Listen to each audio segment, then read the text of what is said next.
Okay बच्चों, तो इस वीडियो में हम लोग पढ़ेंगे यहाँ पे MHT 12 physics Maharashtra state board का चैप्टर 12 इलेक्ट्रोमैग्नेटिक इंडक्शन के बारे में। और इस चैप्टर का स्टार्टिंग में जैसे हम करते आ रहे हैं कि कुछ जो इम्पोर्टेंट फॉर्मूले हैं, थियरी है, वो देखेंगे और उसके बाद फिर एमसीक्यू सॉल्व करना शुरू कर देंगे। तो चलो पहले थियरी की बात कर लेते हैं। यहाँ पे ऑलरेडी थियरी मैंने चीज़ें लिख रखी है, आपको बस एक्सप्लेन कर दे रहा हूँ, बहुत ज़्यादा थियरी नहीं है तो फटाफट हो जाएगा।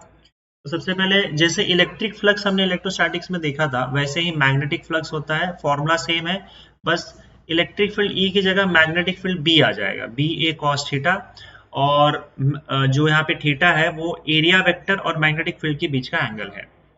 एरिया वेक्टर आप हमेशा एरिया के परपेंडिकुलर बनाते हो, तो एरिया के परपेंडिकुलर आपको एरिया वेक्टर डी ए बनाना है। और इनफैक्ट इसको आप ए लिखोगे तो ज्यादा बेटर होगा कि हम यहाँ पे ए यूज कर रहे हैं। एरिया वेक्टर ए और बी के बीच में जो एंगल होगा that is your angle theta. फिर आपका फैराडेज लॉ है, अगर किसी भी रीजन की वजह से फ्लक्स चेंज होता है तो ईएमएफ इंड्यूस हो जाएगा। ईएमएफ मतलब वोल्टेज। फैराडेज लॉ के अकॉर्डिंग अगर कॉइल का अगर आप फ्लक्स चेंज करते हो, मैग्नेटिक फ्लक्स, तो उसमें ईएमएफ इंड्यूस हो जाएगा। और ईएमएफ का फॉर्मूला होता है E is equal to minus D phi by D t, Faraday's law के अकॉर्डिंग। ठीक है, तो यहाँ पे आप देख सकते हो कि E is equal to minus D phi by D t में जो फाई है वो आपका फ्लक्स है। फ्लक्स तीन रीजन की वजह से चेंज हो सकता है। अगर आप मैग्नेटिक फील्ड चेंज करते हो, या एरिया चेंज कर देते हो, या एरिया वेक्टर और मैग्नेटिक फील्ड के बीच का जो एंगल थीटा बन रहा है वो आप चेंज कर दो। किसी भी रीजन की वजह से अगर आपका फ्लक्स चेंज होता है तो इस कॉइल में वोल्टेज आ जाएगा या ईएमएफ आ जाएगा, जिसको हम इंड्यूस्ड ईएमएफ बोलते हैं, जिसके वजह से इसमें करंट आएगा। करंट किस डायरेक्शन में आएगा ये आपको लेंस लॉ देता है। तो लेंस लॉ के अकॉर्डिंग यहाँ पे मैं लेंस लॉ इसमें incorporated minus sign actually Lenz law को ही रिप्रेजेंट कर रहा है। तो लेंस लॉ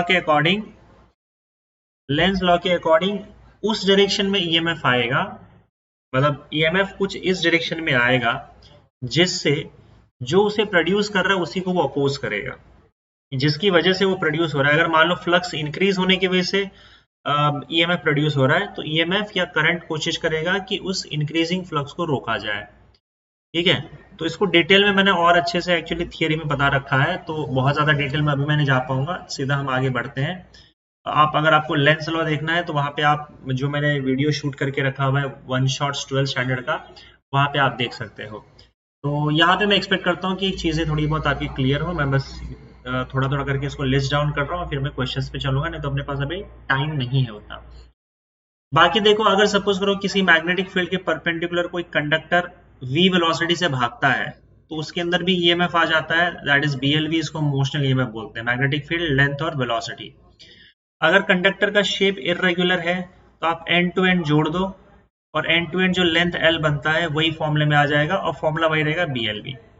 अगर कंडक्टर आपका रोटेट कर रहा है विथ एंगुलर वेलोसिटी ओमेगा, तब उसका जो उसके अंदर जो ईएमएफ आएगा मैग्नेटिक फील्ड के अंदर वो आ जाएगा half B L square into omega. ठीक है, अगर आपके पास एसी करंट है, एसी जनरेटर है जिसमें एसी करंट है, तो एसी करंट का फॉर्मूला होता है E is equal to E naught sine omega t. Actually में एसी ईएमएफ है, और यही ईएमएफ की वजह से आपका एसी करंट आता है। जहाँ पे ई नॉट जो है वो मैक्सिमम वैल्यू है, यहाँ पे देख सकते हो ये ई नॉट का वैल्यू है, मैक्सिमम वैल्यू। और आपका एसी करंट कंटिन्यूसली वैल्यूज और डायरेक्शन चेंज करते रहता है। ई नॉट का value N A B omega, N जो है वो कॉइल, जो कॉइल हम घुमाते हैं मैग्नेटिक फील्ड में उसका number of turns, A area, B magnetic field, और ओमेगा एंगुलर वेलोसिटी। ओमेगा का वैल्यू 2 पाई एफ होता है, तो आपको एक और फॉर्मूला आ जाएगा। Then we have self induction. Self induction में देखो क्या होता है कि अगर सपोज करो आपके पास एक कॉइल है, उसके अंदर करंट इंक्रीज होने लगे, तो करंट इंक्रीज होने की वजह से उस कॉइल में एक बैक ईएमएफ उल्टे डायरेक्शन में करंट इंड्यूस हो जाता है, या उल्टे डायरेक्शन में ईएमएफ इंड्यूस हो जाता है, बिकॉज ऑफ फैराडेज लॉ, और इसी को सेल्फ इंडक्शन बोलते हैं। इसमें एल जो कांस्टेंट यहाँ पे लिखा है, एल जो है वो कांस्टेंट होता है, इसको बोला जाता है सेल्फ इंडक्टेंस या फिर कोएफिशिएंट ऑफ सेल्फ इंडक्शन, आप देख सकते हो यहाँ पे। ठीक है, that is equal to phi upon I. Phi क्या है, इसका फ्लक्स, और करंट क्या है, इसके थ्रू जो करंट जा रहा है वो। एल इज इक्वल टू, और एल का एक और फॉर्मूला होगा E upon D I by D T. E जो ईएमएफ इसके अंदर इंड्यूस हुआ है, और D I by D T मतलब rate of change of current, change in current upon time. और या फिर आप इसको ऐसे देख सकते हो, यहाँ पे तो मैंने माइनस साइन हटा दिया है, एक्चुअल फॉर्मूला होता है इंड्यूस ईएमएफ का, E is equal to minus L D I by D T. ठीक है। Inductance of a solenoid, inductance मतलब एल, एक सोलेनोइड का जो एल है उसका फॉर्मूला होगा mu naught N square A into L. L यहाँ पे लेंथ है पूरे सोलेनोइड का, एन नंबर ऑफ टर्न्स है, ए एरिया है, म्यू नॉट कांस्टेंट होता है आपको पता है, परमिएबिलिटी ऑफ फ्री स्पेस। अगर आपने इंडक्टर्स को सीरीज में लगा के रखा है तो इंडक्टेंस टोटल जो है वो ऐड हो जाएगा रेजिस्टेंस की तरह, और अगर पैरेलल में लगा रखा है तो आपको इस तरीके से टोटल इंडक्टेंस मिल जाएगा, रेसिप्रोकल से ऐड हो जाएंगे यहाँ पे। एनर्जी जो होता है मैग्नेटिक एनर्जी, मैग्नेटिक एनर्जी का फॉर्मूला होता है हाफ एल आई स्क्वायर। मतलब अगर कोई सोलेनोइड है उसका इंडक्टेंस एल है और उसके अंदर करंट आई फ्लो हो रहा है, तो उस सोलेनोइड के अंदर करंट की वजह से मैग्नेटिक फील्ड होता है, और मैग्नेटिक फील्ड की वजह से इतना आपके अंदर एनर्जी आएगा उस सोलेनोइड में, हाफ एल आई स्क्वायर।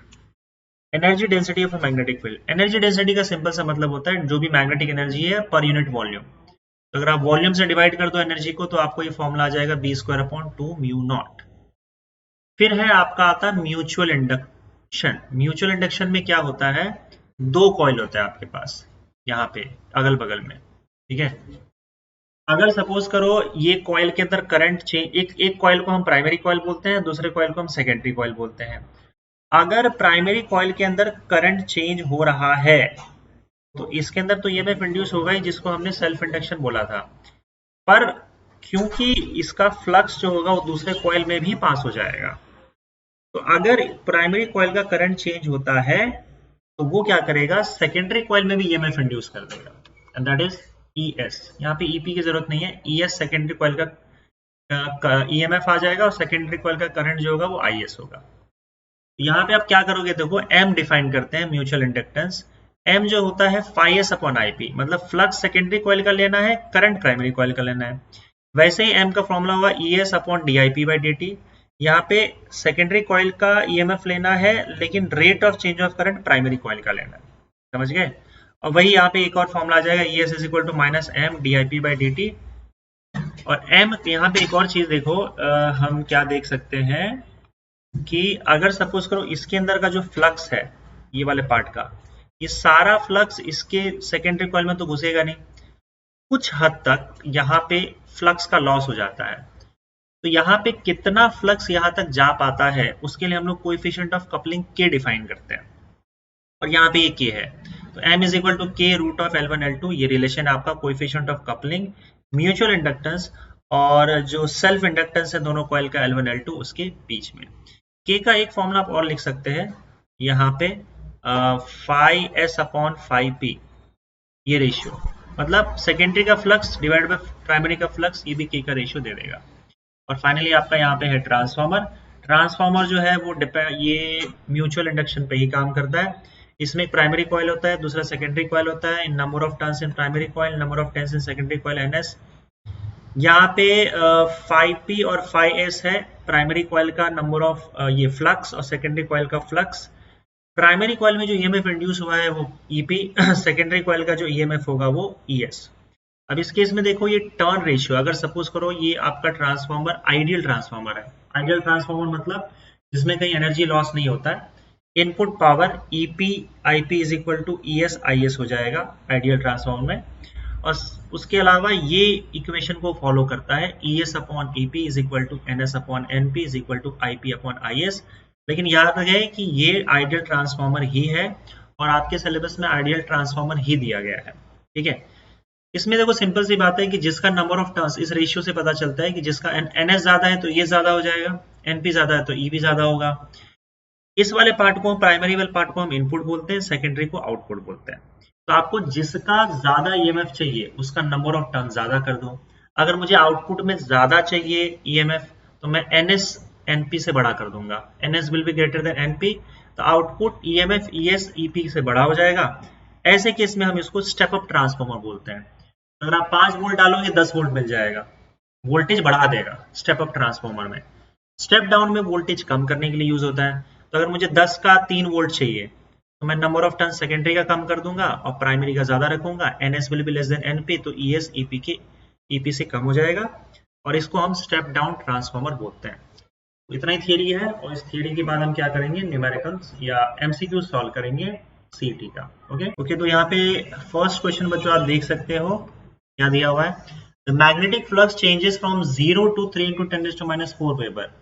तो चेंज इन मैग्नेटिक फ्लक्स हम कैसे लेंगे, डी फाई लेंगे, D phi that is equal to φ2 - φ1, φ2 - φ1 ले लो या φ1 - φ2 ले लो।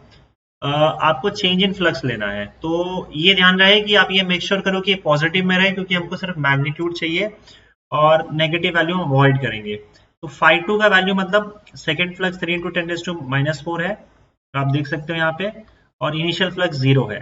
तो फ्लक्स चेंज कितना हुआ, 0 से 3 into 10⁻⁴, मतलब 3 into 10⁻⁴ माइनस 0, ये आपका चेंज आ गया। और टाइम जो इन्होंने देके रखा हुआ है वो t देके रखा हुआ है, डी फाई बाय यहाँ पे ये t देके रखा हुआ है। Through a coil of 100 turns, मतलब यहाँ पे टोटल 100 टर्न्स है कॉइल का।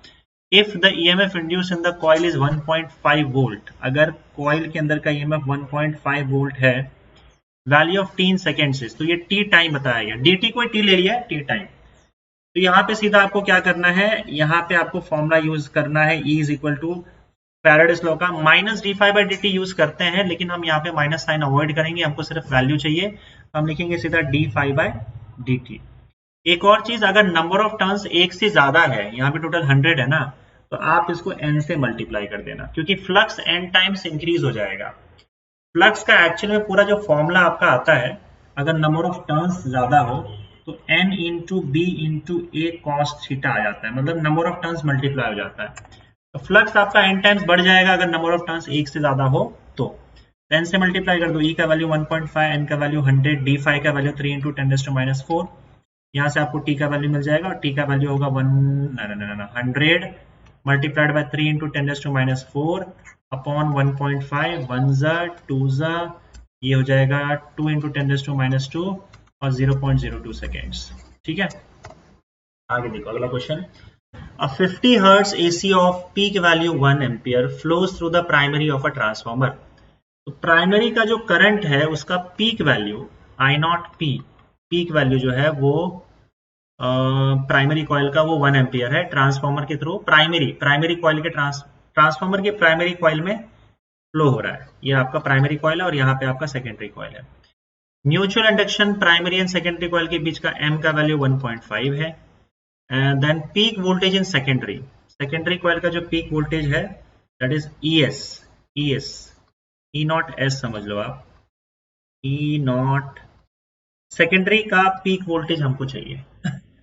तो यहाँ पे एक काम करो, अब ये तो AC करंट हम लोग को पता है, तो हमारे पास फॉर्मूला कैसे था, देखो primary coil secondary coil, formula क्या था हमारे पास कि ES is equal to M into minus M। Formula क्या था हमारा, ES is equal to mutual induction का formula minus M DIP by DT, ऐसा था, है ना। तो आप एक काम करो, इसको करंट ये तो करंट जो है वो AC करंट है, आपको एक्चुअली खाली पीक वैल्यू देके रखा है, मैक्सिमम वैल्यू देके रखा हुआ है, मैक्सिमम वैल्यू पूछा भी है सेकेंडरी कॉइल का। तो पहला भी एक काम करो, हम हमारा जो करंट होता है, क्योंकि यहाँ पे डिफरेंशिएट करेंगे विद रिस्पेक्ट टू टाइम, तो हमारा जो करंट होता है प्राइमरी कॉइल का वो आप अज्यूम कर लो I0 is equal to I0S into sine omega T, sine omega T assume कर लेते हैं, फाई का वैल्यू 0 और यहाँ पे I0 का वैल्यू हमको देके रखा हुआ है, तो यहाँ पे IP का वैल्यू क्या हो जाएगा, इसका पीक वैल्यू तो दिया है करंट का 1 इंटू साइन ओमेगा टी, तो साइन ओमेगा टी हो जाएगा। ठीक है, अब इसको आप क्या करोगे, इसको आप डिफरेंशिएट करो, क्योंकि हमको ये वाला वैल्यू चाहिए ना। तो ES इज इक्वल टू क्या हो जाएगा आपका minus M DIP by DT, तो D by DT of IP का वैल्यू साइन ओमेगा टी हो जाएगा, तो that is equal to minus M। Sine omega T का डेरिवेटिव होता है कॉस ओमेगा टी, और चेन रूल के हिसाब से ओमेगा टी को फिर से डिफरेंशिएट करोगे तो आपको ओमेगा आ जाएगा, that is equal to minus M omega cos omega T आ जाएगा, ये आपका आ जाएगा ES। अब देखो ES का जो मैक्सिमम वैल्यू होगा वही पीक वैल्यू होगा, तो आप देख सकते हो यहाँ पे पीक वैल्यू जो है वो ये है, ES is equal to minus E0S cos omega T लिख दो आप, और पीक वैल्यू आपका M इंटू ओमेगा आ जाएगा सेकेंडरी का पीक वैल्यू आ जाएगा M into omega. M mutual inductance 1.5, omega होता है 2 पाई f होता है, तो ये 1.5 इंटू 2 पाई f का वैल्यू फ्रीक्वेंसी देके रखा है 50 हर्ट्ज, तो 52 ज़ा 100, तो ये हो जाएगा 150 पाई, और 1505 का मतलब होता है 3.14 से मल्टीप्लाई कर दो, तो 150 इंटू 3 450 मतलब 471 आ जाएगा। मैं एग्जैक्ट वैल्यू लिख देता हूँ क्योंकि वो अंदाजे से आ गया ना, 150 मल्टीप्लाइड बाई 3 करना है, 3.14, तो 471 आ गया इसमें एग्जैक्टली 471 वोल्ट, और ये आपका ऑप्शन डी आ गया। समझ गए? चलिए आगे बढ़े। In the circuit shown, what is the potential difference VB minus VA when the current flowing is 5 ampere and is decreasing at the rate of 10 ampere. Confirm कर लेता हूँ, नहीं नहीं ठीक है चलेगा, छोड़ो। In the circuit shown what is the potential difference VB minus VA, VB minus VA, ये क्वेश्चन एक बार हम लोग कर चुके हैं एक्चुअली किसी और टॉपिक में, पर ठीक है छोड़ो। VB minus VA when the current flowing is 5 ampere, current इसके अंदर 5 एम्पियर फ्लो हो रहा है, and is decreasing at the rate of 10 raise to 3 ampere per second. मतलब di/dt जो है, di/dt rate of change of current, वो 10 raise to 3 decrease हो रहा है, ठीक है, डिक्रीज हो रहा है। तो याद रखना हम लेंस लॉ यूज करेंगे। इसका जो ईएमएफ यहाँ पे देखो कैसा है कि एक तो रेजिस्टेंस है पहली बात, और ये एक्चुअली में रेजिस्टेंस नहीं है, इंडक्टर है, क्योंकि मिली हेनरी देके रखा हुआ है ना, तो ये इंडक्टर है। तो इंडक्टर हमेशा देखो इसके अंदर क्या होगा, सेल्फ इंडक्शन होगा, और सेल्फ इंडक्शन की वजह से ये भी करंट भेजेगा। अब सेल्फ इंडक्शन की वजह से करंट ऐसे डायरेक्शन में जाएगा कि जो उसे प्रोड्यूस करेगा उसी को अपोज करेगा। अगर इसके थ्रू करंट डिक्रीज होगा तो ये उसको इंक्रीज करने की कोशिश करेगा, अगर इसके थ्रू करंट इंक्रीज होगा तो उसको डिक्रीज करने की कोशिश करेगा, उल्टा करता है, ये अपोज करता है। ये जो करंट आ रहा है उन्होंने बोला कि डिक्रीज हो रहा है, तो ये उसको डिक्रीज नहीं होने देगा, और डिक्रीज ना होने देने के लिए ये क्या करेगा, खुद का कुछ बैटरी इस तरीके से बनाएगा, और करंट जो है जिस डायरेक्शन में आ रहा है ये भी सेल्फ इंडक्शन की वजह से उसी डायरेक्शन में करंट भेजेगा। समझे? ये भी इसी डायरेक्शन में करंट भेजेगा और इसका बैटरी कुछ ऐसा बन जाएगा। इसका जो ईएमएफ होता है, इसमें जो इंड्यूस्ड ईएमएफ होता है, इसका फॉर्मूला होता है माइनस एल di/dt, यही होता है ना। तो माइनस का मतलब ही ये होता है कि जो ईएमएफ है वो di/dt को अपोज करेगा। अगर करंट डिक्रीज हो रहा है तो डिक्रीज नहीं होने देगा, इंक्रीज हो रहा है तो इंक्रीज नहीं होने देगा। और हम क्या करेंगे, इसमें माइनस साइन नहीं लेंगे, एल di/dt ही लेंगे इसका ईएमएफ, लेकिन वो देख लेंगे कि इसका डायरेक्शन क्या है, वो डायरेक्शन हम लोग या साइन हम लोग साइन कन्वेंशन से यूज कर लेंगे। अब सुनो ध्यान से, करंट इलेक्ट्रिसिटी में हमने पढ़ा था कि जब किरचॉफ्स लॉ यूज करते हो तो साइन का कैसे ध्यान रखते हैं हम लोग, तो हम ए से लेकर बी तक किरचॉफ लॉ का यूज करेंगे। तो करंट क्योंकि ए से बी तक जा रहा है तो हम मान लेते हैं आपका ए हायर पोटेंशियल पे है, तो वी ए ले लेंगे और वी से पॉजिटिव से स्टार्ट करेंगे। क्योंकि रेजिस्टेंस के अक्रॉस हम करंट के डायरेक्शन में जा रहे हैं तो माइनस आई आर हो जाएगा, माइनस इसलिए क्योंकि करंट के डायरेक्शन में potential difference I R negative लेते हैं हम लोग। फिर अगर तुम बैटरी की बात करो तो इसका ईएमएफ 51 है, तो क्योंकि हम क्रॉस कर रहे हैं तो फाइनली पॉजिटिव पे पहुंच रहे हैं, तो ईएमएफ आपका पॉजिटिव माइनस 51 हो जाएगा। और यहाँ पे हमने देखा कि इसका बैटरी जो है वो सेम डायरेक्शन, ये बैटरी बनकर सेल्फ इंडक्शन की वजह से बैटरी बनकर ये क्या कर रहा है, सेम डायरेक्शन में करंट फ्लो करवा रहा है। तो सेम डायरेक्शन में करंट फ्लो करवा रहा है और हम यहाँ से अगर गए तो हम पॉजिटिव पे ही पहुंच रहे फाइनली, तो इसका भी जो ईएमएफ होगा पॉजिटिव होगा, और पॉजिटिव होगा तो ई का वैल्यू हम लोग एल di/dt लेंगे, एल di/dt, ठीक है। और फाइनली आपका बी नेगेटिव है तो माइनस वी भी हो जाएगा इज इक्वल टू 0, क्योंकि ए पॉजिटिव है बी नेगेटिव है तभी तो higher to lower potential current flow हो रहा है। ये इक्वेशन बना, तो VA माइनस करंट जो है उन्होंने देके रखा है 5 एम्पियर, रेजिस्टेंस इन्होंने 1 देके रखा हुआ है माइनस 51, प्लस एल का वैल्यू दिया हुआ है 5 मिली हेनरी, मिली हेनरी मतलब 5 इंटू 10⁻³ हेनरी, और di/dt मतलब करंट कितने रेट से डिक्रीज हो रहा है, तो वो हो जाएगा आपका 10⁻³ minus VB is equal to 0।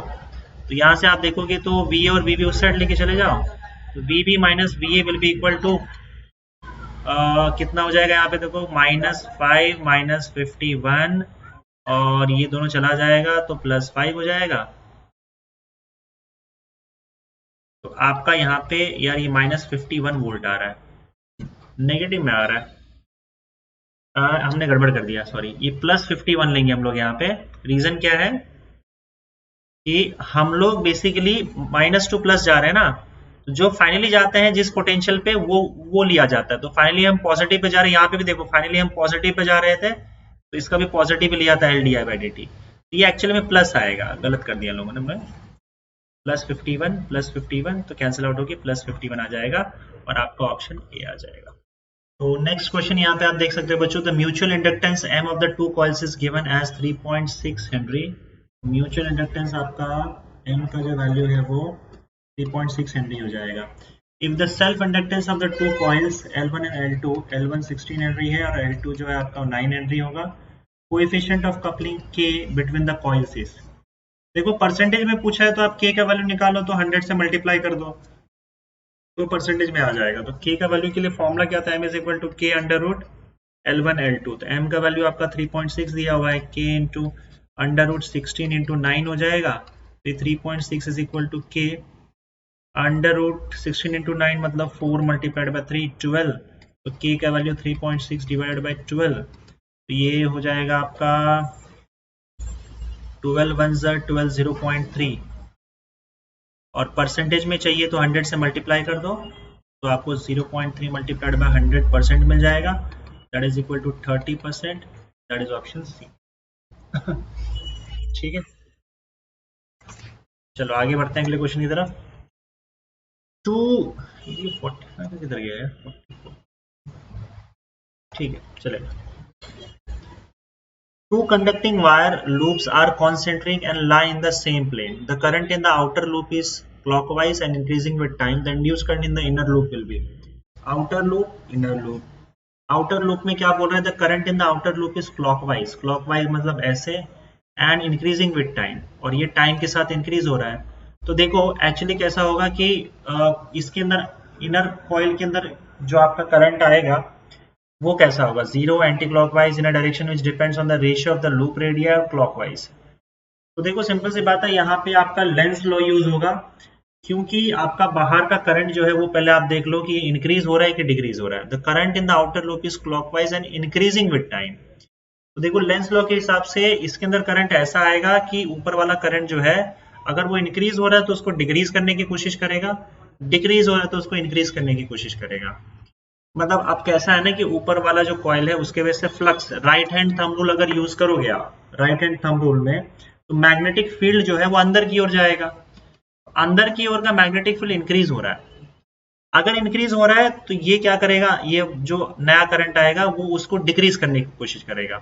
Decrease करने के लिए इसके ऑपोजिट डायरेक्शन में करंट भेजेगा वो क्लॉकवाइज, ताकि फ्लक्स ये खुद का फ्लक्स बाहर भेज सके और इसको डिक्रीज कर पाए। तो इस केस में इसका जो है करंट वो क्लॉकवाइज आ जाएगा, इंड्यूस करंट इसके अंदर जो आएगा वो क्लॉकवाइज आएगा। ऑप्शन बी आपका सही आंसर है। आगे बढ़ते हैं। A disc of copper having radius r is rotated about its center with n revolutions per second in uniform magnetic field B, with its plane perpendicular to it. The induced EMF between the center and circular edge of the disc is E. The value of n is okay, तो यहाँ पे n क्या है, n revolutions per second frequency। तो आप देख लो कि disc जो है उसका, देखो पहली बात तो ये EMF जो होता है वो d phi by dt होता है। d phi by dt में आपका जो B होगा वो क्या होगा, फ्लक्स होता है। तो ये फ्लक्स में क्या हो जाएगा आपका B into A, cos theta में थीटा का वैल्यू जीरो हो जाएगा, क्योंकि कॉपर का डिस्क अगर रोटेट हो रहा है तो इसका जो फ्लक्स होगा, मैग्नेटिक फील्ड इसके परपेंडिकुलर है ना, परपेंडिकुलर है तो आप देख सकते हो कि एरिया वेक्टर तो ऊपर ही जाएगा, एरिया वेक्टर, मैग्नेटिक फील्ड भी ऊपर जा रहा है, दोनों के बीच का एंगल जीरो हो जाएगा, थीटा का वैल्यू जीरो, कॉस जीरो हो जाएगा, बी बाहर आ जाएगा, D A by D T आ जाएगा यहाँ पे, ये आपका ई का वैल्यू आया। अब सुनो, अगर सपोज करो डी ए मतलब चेंज इन एरिया, एरिया में कितना चेंज आ रहा है, अगर एक रेवोल्यूशन करता है तो आपका डीए का वैल्यू जो होगा वो डीए का वैल्यू हो जाएगा, समझ लो आपका पाई आर स्क्वायर। एक पूरा रेवोल्यूशन में कितना एरिया कवर होगा, पाई आर स्क्वायर, पूरा सर्कल कवर होगा। अगर वो एंड रेवोल्यूशंस कर रहा है तो कितना एरिया कवर हो रहा है, डी एरिया कवर हो रहा है। तो तुम एक काम करो, यहाँ पे जो डीए है ये क्रॉस मल्टीप्लाई करके डीए ढूंढ लो, डीए का वैल्यू आपका क्या आ जाएगा, DA will be equal to N into pi R square, ठीक है। और ये वैल्यू इसके अंदर सब्स्टिट्यूट कर दो इक्वेशन 1 में, पुट इन इक्वेशन 1। तो इससे क्या हो जाएगा आपका E is equal to B into N pi R square और अपॉन डी टी। इन्होंने पूछा क्या है वैसे, The induced EMF between the center and circular edge of the disk is E. The value of N is, अच्छा N का value पूछा है तो इसमें तो यार T भी आएगा वैसे। और कुछ दिया है इक्वेशन में, क्या क्या दिया रखा है, E दिया हुआ है, पाई बी आर स्क्वायर दिया हुआ है, N रेवोल्यूशन, अच्छा सॉरी सॉरी सॉरी, ये N रेवोल्यूशंस पर सेकंड की बात कर रहा है, रेवोल्यूशंस नहीं बोल रहा है, N रेवोल्यूशंस पर सेकंड की बात कर रहा है। I am extremely sorry, it is N revolutions पर सेकंड। इसको वापस से करते हैं, पर सेकंड मतलब टाइम से डिवाइड करना होगा। तो आप क्या करो, यहाँ पे नंबर ऑफ रेवोल्यूशन जो है कैपिटल एन ले लो। अब यहाँ से डीए निकाल लो, तो यहाँ से डीए निकालोगे तो आपको मिल जाएगा pi R square into capital N. इसको इक्वेशन 1 में डाल दो तो आपको ईएमएफ मिल जाएगा। तो आपका ईएमएफ बनेगा E is equal to B pi R square N by D T. अब ये जो n बाई डी टी है ना, n by D T, this is number of revolutions पर सेकेंड, इसको आप स्मॉल n डाल दो तो ये का वैल्यू आ जाएगा B pi R square into N, और यहाँ से आपको n का वैल्यू मिल जाएगा E upon B pi R square, E upon B pi R square. तो आपका ऑप्शन बी में ही आ रहा है। चलिए आगे बढ़ते हैं। When a current I is equal to 10 sin 100 pi t is passed through a coil, an EMF having maximum value 5 pi volt is induced in a nearby coil parallel to the first coil. The mutual inductance between the two coils is. अब देखो यहाँ पे एक coil में current change हो रहा है, जिस कॉइल में करंट चेंज होता है उसको हम लोग प्राइमरी कॉइल ले लेते हैं, उसका वैल्यू देके रखा हुआ है 10 sin 100 pi t, और जिसमें ईएमएफ इंड्यूस्ड होता है उसको हम सेकेंडरी कॉइल लेते हैं। प्राइमरी में करंट चेंज होता है, सेकेंडरी में ईएमएफ इंड्यूस्ड होता है, तो सेकेंडरी कॉइल में ईएमएफ इंड्यूस्ड होगा। और उन्होंने बोला है कि सेकेंडरी कॉइल में जो ईएमएफ इंड्यूस हो रहा है उसका पीक वैल्यू देके रखा हुआ है, ये देख रहे हो, 5 pi is induced, maximum value 5 pi is induced in the nearby coil. Nearby coil मतलब ये सेकेंडरी कॉइल है, ठीक है। Mutual induction between the two coils, आपको एम का वैल्यू पता करना है, फॉर्मूला सिंपल है भाई, देखो ई एस सेकेंडरी कॉइल का EMF is equal to M D I P by D T, तो that is equal to M D I P में, ये देखो ये आई पी आ जाएगा, इसको डिफ्रेंशिएट करो विद रिस्पेक्ट टू टाइम, तो 10 तो बाहर आ जाएगा डेरिवेटिव के, साइन का डेरिवेटिव होता है कॉस 100 पाई टी, उधर माइनस आएगा वैसे, माइनस 100 पाई टी, और इसको फिर से डिफ्रेंशिएट करोगे तो 100 पाई जो है वो मल्टीप्लाई हो जाएगा, ठीक है, चेन रूल के हिसाब से। तो आप यहाँ पे देख सकते हो कि -1000 m pi cos 100 pi T आ गया आपका, ये आपका ES आ गया। अब देखो ये भी अल्टरनेटिंग वोल्टेज, ये अल्टरनेटिंग EMF है, इसमें ये जो वैल्यू है आपको, इसको आप इसके साथ कंपेयर कर सकते हो, is equal to E naught cos 100 pi T. तो यहाँ से आप देखोगे कि माइनस साइन हम जैसे इग्नोर कर रहे हैं, ये ई नॉट की जगह पे आ रहा है, मतलब ये ई नॉट जो है मैक्सिमम वैल्यू है, तो मैक्सिमम वैल्यू आपका कितना आ रहा है इसका EMF का 100 m पाई, ये मैक्सिमम वैल्यू है। अब मैक्सिमम वैल्यू इन्होंने देके रखा हुआ है 5 पाई, तो 5 pi is equal to 1000 m pi, pi पाई गया कैंसिल हो गया, m का वैल्यू 5 अपॉन 1000 हो जाएगा, मतलब 5 इंटू 10⁻³ मिली सॉरी हेनरी होगा, तो 10⁻³ हेनरी मतलब मिली हेनरी हो जाएगा, तो 5 मिली हेनरी आपका आंसर आएगा, ऑप्शन डी। आगे देखो, in transformer the turns ratio of secondary to primary is 5.3। Turns ratio मतलब होता है NS upon NP, number of turns is secondary upon primary, ये रेशियो आपका 5.3 है, सेकेंडरी टू प्राइमरी लिखा हुआ भी है। Battery of EMF 6 volt is connected across the primary, primary के अक्रॉस 6 वोल्ट बैटरी लगा दिया, the voltage across secondary is, ये तो सिंपल है, NS upon NP is equal to ES upon EP आ जाएगा, और NS का वैल्यू यहाँ पे आपको NS अपॉन NP का वैल्यू 5.3 है, EP का वैल्यू आपको दिया हुआ है 6, तो आपको ES का वैल्यू हो जाएगा 5.3 multiplied by 6, 6 3 is 18, 5 3 is 15, 16.8 volt आपका आंसर आ जाएगा। अरे ये क्या हुआ भाई, 2460, the voltage across secondary is, ये क्या नोटिंग की है, बैटरी एफ में 6 volt is connected across the primary, सही तो है, 5.3 दिया है ना, NS upon NP is equal to 5.3, तो EP का value battery of 6 volt is NS upon NP is equal to ES upon EP, NS upon NP की वैल्यू 5.3, ES का वैल्यू ढूंढना है 5.3 इंटू 6, 6 5 30, नहीं कुछ तो गलत कर रहा हूँ मैं लगता है। आंसर 30 तक जाना चाहिए यार। 6 3 18, 6 5 30, 31 आएगा ये। तो भी 31.8, 32 जा रहे हैं। 2 वोल्ट 4 वोल्ट 6 वोल्ट कैसे हो सकता है? सेकेंडरी का ज्यादा होगा। प्राइमरी का 6 वोल्ट है तो सेकेंडरी का 6 वोल्ट से ज्यादा होगा। इसमें कुछ घपला लग रहा है मुझे। हाँ हाँ हाँ हाँ हाँ हाँ। अच्छा, सोल्यूशन में दिया हुआ है कि 0 वोल्ट आएगा क्योंकि कांस्टेंट वोल्टेज लगा रखा है। नहीं, ऐसा नहीं होता, ये क्वेश्चन में गड़बड़ है भाई। तुमने बोला है ना बैटरी ऑफ ईएमएफ 6 वोल्ट, तो ये आरएमएस वैल्यू होता है। अगर आप उसने नहीं लिखा है ना कि एसी वोल्टेज है कि डीसी है, उसको लिखना चाहिए था कि ये डीसी वोल्ट। अगर डीसी वोल्ट की बात होती ना तब हम बात समझ में आता। ठीक है, एक काम करो, क्वेश्चन को मैं यहाँ पे रीफ्रेम करता हूँ। A DC battery, a DC battery of EMF 6 volt, वो लिखना पड़ेगा, नहीं तो हमको समझ में कैसे आएगा कि एसी करंट है कि डीसी करंट है। एसी में भी हम जो अगर सिंगल वैल्यू लिखते हैं तो उसको आरएमएस माना जाता है। क्वेश्चन ऐसे नहीं होता है भाई, गलत है ये चीज। मैं क्वेश्चन आंसर के हिसाब से इसको कंप्लीट कर देता हूँ। A DC battery of EMF 6 volt is connected across the primary. अब देखो, डीसी बैटरी अगर लगाओगे तो आपका करंट चेंज होगा ही नहीं। करंट चेंज नहीं होगा तो फैराडेज लॉ के हिसाब से ईएमएफ इंड्यूस ही नहीं होगा। तब आपका आंसर डी आ जाएगा। समझे? तो प्राइमरी कॉइल में जब करंट चेंज होगा तब सेकेंडरी कॉइल में ईएमएफ इंड्यूस होता है। करंट चेंज नहीं होगा तो नहीं होगा। तो एसी करंट लगाएंगे तो चेंज होता है। यहाँ पे डीसी लगा के रखा है, हालांकि इन्होंने दिया नहीं है, वो देना चाहिए था आंसर के हिसाब से। डीसी लगाया हुआ है तो फिर करंट आएगा नहीं आपके सेकेंडरी कॉइल में। समझे? चलिए अगला question. The mutual inductance between primary and secondary is 0.5। Mutual inductance का वैल्यू 0.5 हेनरी है। The resistances of the primary and secondary circuits are. Primary और सेकेंडरी का रेजिस्टेंस दे रखा है, R P 20 ohm, R S 5 ohm. Okay, respective to generate a current of 0.4 ampere in the secondary.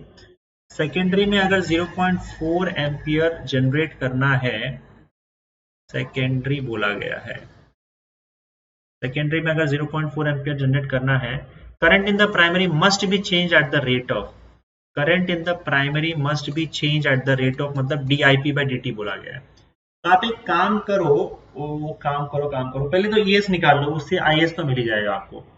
ES का formula हमने देखा था, minus M D I P by D T होता है, D I P by D T. यहाँ पे आप minus sign ignore कर सकते हो, पर ठीक है निकाल लेते हैं। माइनस एम, ई एस का वैल्यू तो अब देखो E is equal to I R होता है, तो E S is equal to क्या हो जाएगा बताओ, I S into R S is equal to minus M D I P by D T. तो यहाँ पे आई एस का वैल्यू देके रखा हुआ है 0.4, आर एस का वैल्यू भी देके रखा है 5, माइनस एम, एम का वैल्यू भी दिया हुआ है 0.5 और D I P by D T हमको चाहिए। तो आपको यहाँ से D I P by D T का वैल्यू मिल जाएगा, and that is equal to 0.4 into 5 upon minus 0.5। ये 1 जा, ये 10 जा, तो ये आपका 4 एम्पियर पर सेकेंड आ जाएगा, minus 4 ampere per second. Minus sign आप इग्नोर कर सकते हो, तो यहाँ पे आपका आंसर आ रहा है बी। ओके, तो नेक्स्ट क्वेश्चन यहाँ पे आप देख सकते हो। It is a step down transformer is used to reduce the main supply from V1 volt to V2 volt. मतलब ये कि यहाँ पे स्टेप डाउन ट्रांसफार्मर यूज किया जा रहा है, और आपको पता है कि स्टेप डाउन ट्रांसफार्मर क्या होता है, आपका वोल्टेज जो होता है वो कम कर देता है। तो आप देख सकते हो कि it is use to reduce main supply V1 to V2। जब मेन की बात की जाए तो याद रखना मेन मतलब इनपुट होता है या फिर प्राइमरी होता है। यहाँ पे प्राइमरी कॉइल का जो ईएमएफ है दैट इज EP, वो दिया हुआ है V1, और सेकेंडरी कॉइल का दिया हुआ है V2। The primary coil draws a current, primary coil का करंट जो है मतलब IP की बात कर रहा है वो। तो IP की बात अगर मैं करूं तो वो बोला है उसने I1, एंड सेकेंडरी कॉइल का जो करंट है IS, वो आपका I2 दिया हुआ है। I1 is less than I2। The ratio of input power to output power is, input power to output power simple है यार, ये तो इनपुट पावर होता है, इनपुट पावर होता है EP इंटू IP, और आउटपुट पावर होता है ES into IS। EP into IP, V1 into I1, और आउटपुट पावर आपका हो जाएगा ES इंटू IS, मतलब V2 इंटू I2। ठीक, ये तो बड़ा सिंपल है, V1 I1 upon V2 I2, बस इतना ही पूछा है, ऑप्शन बी आ जाएगा आपका। चलिए आगे बढ़ते हैं।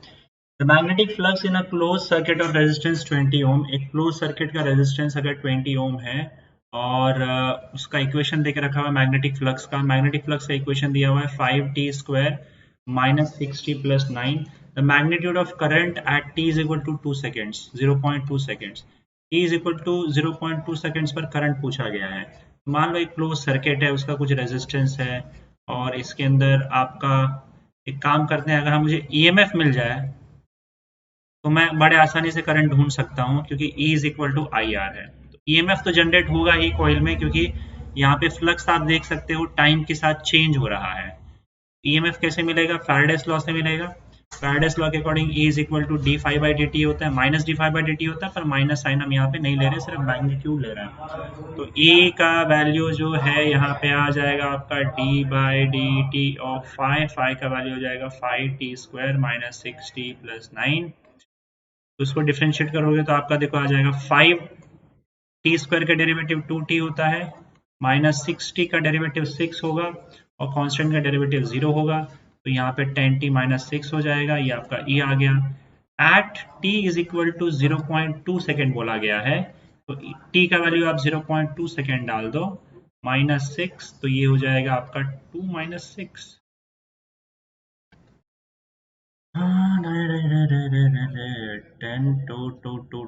हाँ यार 2 माइनस 6 आ रहा है, तो E का वैल्यू आपका क्या आ जाएगा? -4 हो जाएगा। फिर यहाँ पे minus D phi by D t लेना चाहिए था, उससे फर्क नहीं पड़ता, मैग्नीट्यूड वैसे भी आपका 4 ही आएगा। तो आप एक काम करो, इसको ना, इस फॉर्मूले को ऐसे लिख लिया करो, E is equal to d phi by D T का मॉड। तो d phi by D T का मॉड होगा, मतलब पॉजिटिव में ही लेना है, पॉजिटिव में ही लेना है, सब कुछ पॉजिटिव में ही लेना है, पॉजिटिव में ही लेना है। फाइनली आपका E का वैल्यू क्या आ जाएगा? 4 वोल्ट आ जाएगा। E आ गया, इक्वेशन यूज करो, E is equal to I R, पहले ही बोला था, तो I का वैल्यू आ जाएगा E बाय आर। E का वैल्यू आपको 4 दिया हुआ है, R का वैल्यू आपको 20 दिया हुआ है, तो ये हो जाएगा आपका 1/5, 1/5 मतलब 0.2 एम्पियर, ऑप्शन सी। ठीक है, गड़बड़ किया क्या? 0.2 एम्पियर ही आ रहा है ना answer?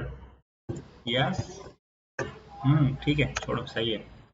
AD currents are produced when, देखो एडी करंट तब प्रोड्यूस होता है जब कोई आप मेटल का ब्लॉक या फिर मेटल का प्लेट, वायर नहीं, मेटल का ब्लॉक या मेटल का प्लेट, आप चेंजिंग या वेरिंग, वेरिंग मतलब चेंजिंग मैग्नेटिक फील्ड में डाल दो, तो बताओ क्या होगा?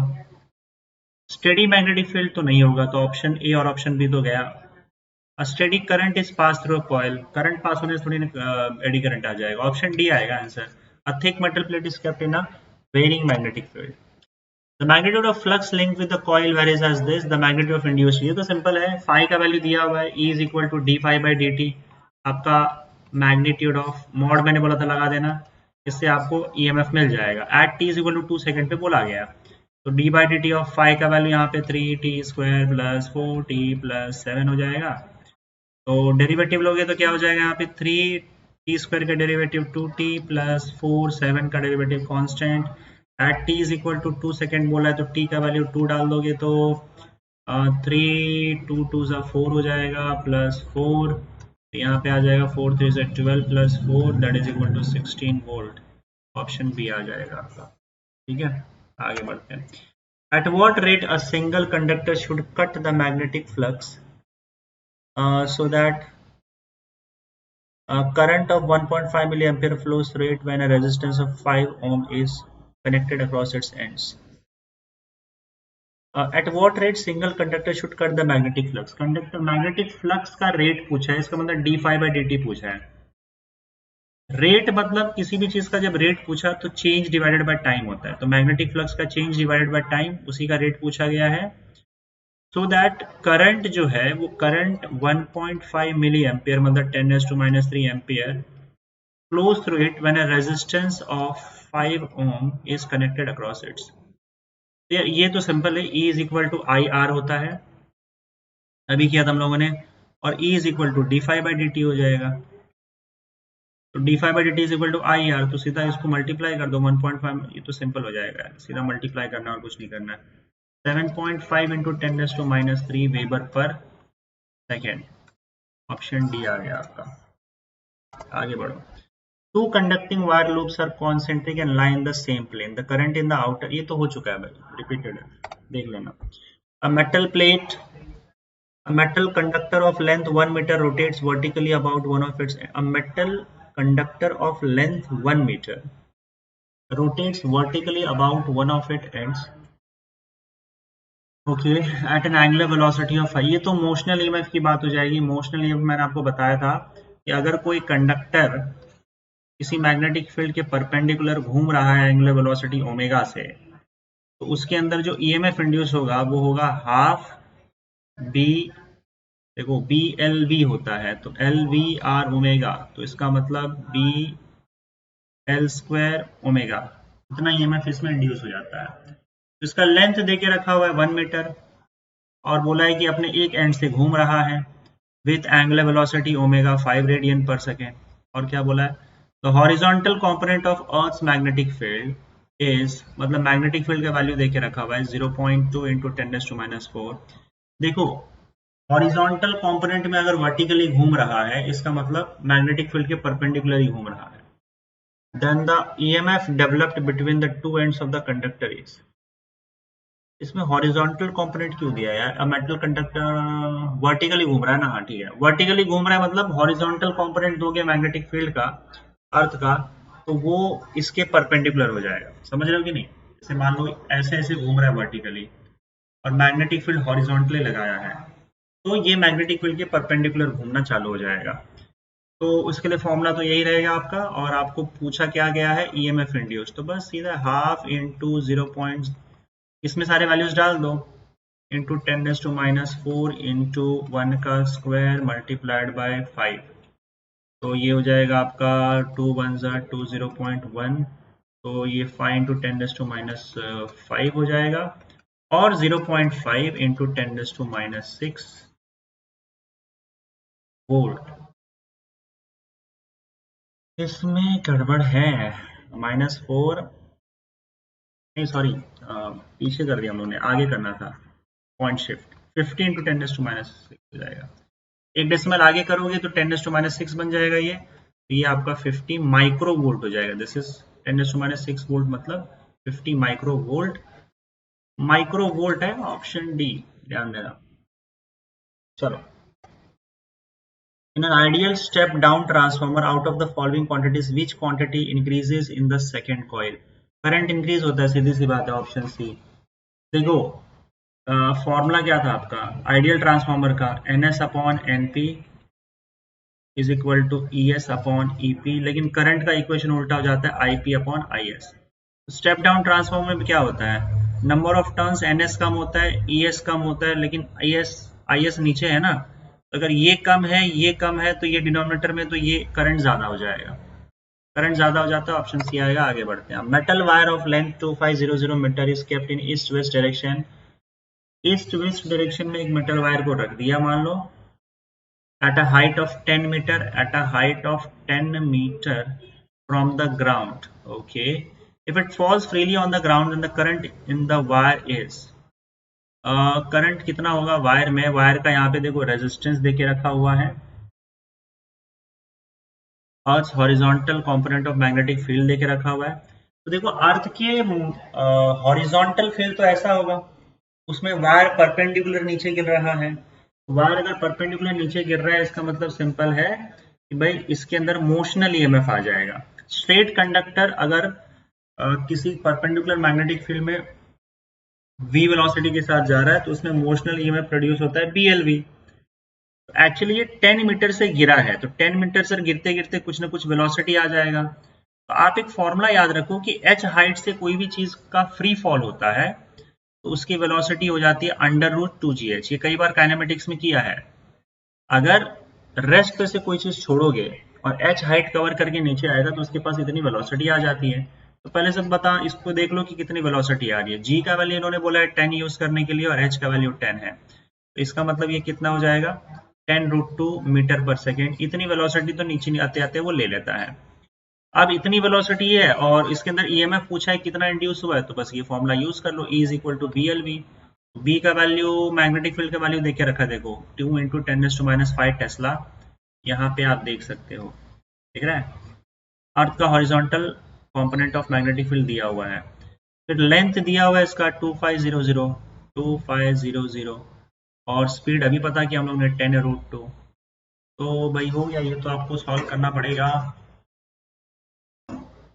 √2GH में 2GH, हाँ सही है, इसको सॉल्व कर लो भाई, सॉल्व कर लो, चलो 2500 मल्टीप्लाइड बाय 2 और multiplied by 10 multiplied by 1.414 7700 apply. Metal wire of length 2500 height √2GH। अच्छा एक सेकेंड, गड़बड़ है।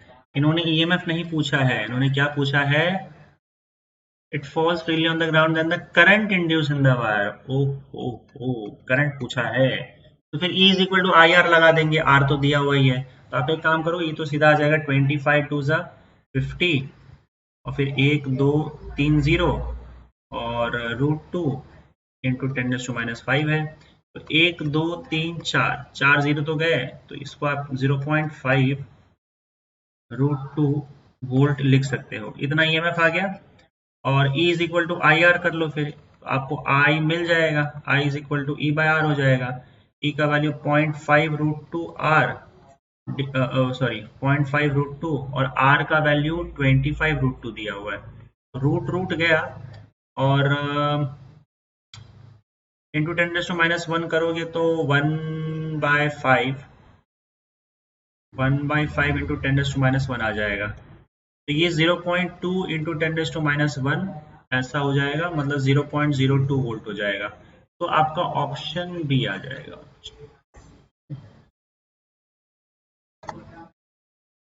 An average EMF of 2 volt is induced in a coil when a current it is changed from 10 ampere in one direction to 10 ampere in opposite direction 0.5 second. The self inductance of the coil. देखो यहाँ पे बोला ये गया है कि an average EMF of 2 volt, 2 volt का EMF induce हुआ अगर कॉइल में करंट चेंज होता है। देखो एक कॉइल में करंट चेंज होता है, अगर एक ही कॉइल में करंट चेंज होकर EMF इंड्यूस हो रहा है तो उसको हम सेल्फ इंडक्शन बोलते हैं। तो आपका EMF जो है वो 2 वोल्ट है और करंट कहाँ बोल रहा है वो देखो ध्यान से सुनो, करंट कैसे चेंज हो रहा है, it is change from 10 ampere in one direction to 10 ampere in opposite direction in 0.5 second. मतलब अगर सपोज करो करंट यहाँ जा रहा है 10 एम्पियर, वो चेंज हो गया यहाँ 10 एम्पियर। एक करंट को आप पॉजिटिव लो, एक को नेगेटिव लो, ठीक है, तो आपको चेंज इन करंट मिल जाएगा। और ये di/dt निकालते हैं हम लोग, क्योंकि सेल्फ इंडक्शन में di/dt का फॉर्मूला यूज होता है। ऊपर change in current I2 minus I1 upon time, इसको मॉड में डाल दो। रीजन क्या है कि हम यहाँ पे नेगेटिव वैल्यूज नहीं लेना चाहते हैं। तो change in current I2 minus I1, देखो ये 10 एम्पियर का करंट इस डायरेक्शन में है तो -10 ले लो, ये 10 एम्पियर का करंट इस डायरेक्शन में है तो माइनस, ये पॉजिटिव हो जाएगा, पॉजिटिव 10 हो जाएगा, अपॉन टाइम जो है वो 0.5 है, तो बस ये क्या हो जाएगा आपका -20 अपॉन 0.5 और ये आपका हो जाएगा -40, ये होगा ना -40, इसका मतलब हो जाएगा 40। तो आपको di/dt क्या मिला, 40 मिल गया, di/dt इज 40। एक काम करो आप यहाँ पे भी मॉड ही डाल दो, di/dt इज 40। चलो आपको ये तो मिल गया di/dt rate of change of current. पूछा क्या गया है, self inductance of the coil पूछा गया। फॉर्मूला क्या होता है, E इज इक्वल टू, मैंने आपको बताया था L di/dt होता है, E is equal to L di/dt। तो आपको L का वैल्यू चाहिए, L is equal to E upon di/dt। दो फॉर्मूला था, उसमें से एक फॉर्मूला L का ये है आपका, E का वैल्यू 2 है, di/dt का 40 है, तो ये हो जाएगा आपका 1/20। 1/20 का मतलब होता है 0.05 if I'm not wrong, 0.05। तो 0.05 हेनरी होगा, जिसको आप क्या कर सकते हो, 5 × 10⁻² हेनरी लिख सकते हो, और एक जीरो और डाल दो, इसको 10⁻³ कर दो, तो आपको 50 मिली हेनरी आ जाएगा। That is option D. ठीक है, ओके। यार इसमें तो सी दिखा रहा है, 5960 का सी तो नहीं आएगा, 50 मिली हेनरी आंसर आएगा। हाँ हाँ हाँ हाँ, ये लोग परेशान कर रहे हैं। मैंने आंसर की खोल रखा है ताकि कोई मिस्टेक मेरे से ना हो। सॉल्व कुछ और किया है कि कुछ और डाल दिया, छोड़ जाने दो लोग का। सही है यहाँ पे। अरे एक second, sorry sorry sorry sorry, इनकी गलती नहीं है, मेरी गलती है। 50 मिली हेनरी, एक सेकेंड यार, ये लोग टाइम पास कर रहे हैं मेरे साथ। इधर डी डी डाल के रखा हुआ है, मेरी भी गलती नहीं है, ये प्रिंट वालों की गलती है। सी आएगा ऑप्शन, सी में डी लिख रखा है। नेक्स्ट क्वेश्चन देखते हैं यहाँ पे बच्चों। A coil is wound on a frame of rectangular cross section if all the linear dimensions of the frame are increased by a factor of 2 and the number of turns per unit length of the coil remains the same, then the self inductance of the coil will increase by a factor of। देखो यहाँ पे एक frame है, rectangular frame है, समझ लो इस तरीके से। ऐसा है, ये रेक्टेंगुलर फ्रेम है। तो रेक्टेंगुलर फ्रेम का देखो क्या होता है, लेंथ, ये हो गया लेंथ, और ब्रेड, और ये हाइट, ये तीनों इंक्रीज कर दिया, तीनों इंक्रीज कर दिया, तीनों डबल कर दिया, ऐसा बोल रहा है। तो अगर तीनों डबल कर दिया तो ये बड़ा भी हो जाएगा, लेंथ भी डबल हो जाएगा, एरिया भी डबल हो जाए, मतलब एरिया डबल नहीं बोलूंगा, बल्कि ये एल का 12 हो गया, एल का 12 हो गया, और इसका बी मतलब length into breadth into height, तो ये हाइट है और ये ब्रेड्थ है, तो ये हाइट है और ये ब्रेड्थ है, तो ये 2h हो गया, 2b हो गया, सब कुछ डबल हो गया। और number of turns per unit length जो है फिक्स रखा है, इसके ऊपर तुमने कॉइल बना के रखा था, ऐसा कॉइल मोड़ के रखा था। ठीक है, और इस केस में भी आपको क्या करके रखा हुआ है, कॉइल मोड़ के रखा हुआ है। तो कॉइल का भी देखो आपका सब कुछ बदल गया रहेगा। पहली बात तो ये number of turns per unit length को इन्होंने कुछ नहीं किया, मतलब एन फिक्स है। और कॉइल का जो सेल्फ इंडक्टेंस होता है उसका फॉर्मूला होता है mu naught N square A into L, ये फॉर्मूला होता है। तो आप देखोगे यहाँ पे तो नंबर ऑफ टर्न्स फिक्स है, एरिया चेंज हो जाएगा, क्योंकि एरिया इस बार देखो क्या होगा, बी इंटू एच होगा, ये एरिया क्रॉस सेक्शन क्या है, बी इंटू एच। तो स्टार्टिंग में L1 का वैल्यू क्या होगा, mu naught N square, area will be equal to B into H, और उसके बाद इसका लेंथ क्या है यहाँ पे, एल हो जाएगा। सेकेंड केस में क्या हो जाएगा बताओ, सेकेंड केस में होगा mu naught N square, B का 2b हो जाएगा, एच का 2h हो जाएगा, एल का 2l हो जाएगा। ये 2 2 4 2 8 बाहर आ जाएगा, यहाँ पे 8 साइड में लिख लो, mu naught N square B H L, और ये ऊपर वाला ही L1 हो जाएगा, तो ये 8 L1 हो जाएगा। इसका मतलब L2 is equal to 8 L1, 8 times आपका इंडक्टेंस बढ़ जाएगा, और ये ऑप्शन ए आ जाएगा आपका। ठीक है, चलिए आगे बढ़ते हैं। A step down transformer has turns ratio 20:1, 20:1 उसका टर्न्स रेशियो मतलब NS/NP 20/1 है।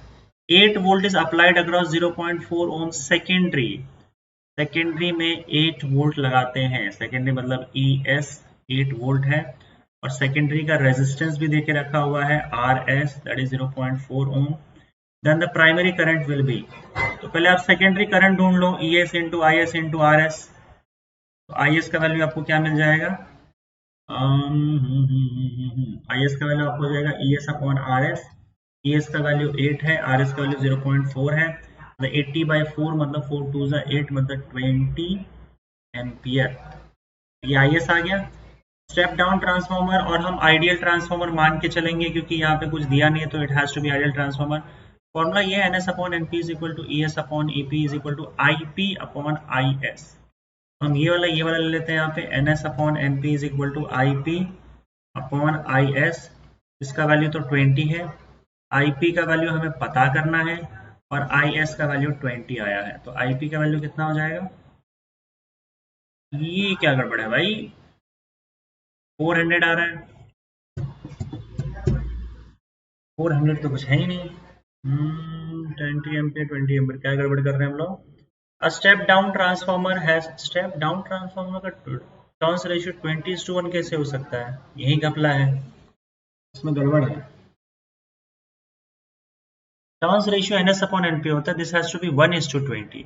ये गलत है भाई, यहीं पे गड़बड़ हो गया है, क्योंकि अगर ये स्टेप डाउन ट्रांसफॉर्मर है तो आपका NS कम होता है, NP ज्यादा होता है, तो ये उल्टा, दिस हैज टू बी 1/20। यहाँ गड़बड़ है क्वेश्चन में, आप देख लेना, इट हैज टू बी 1:20।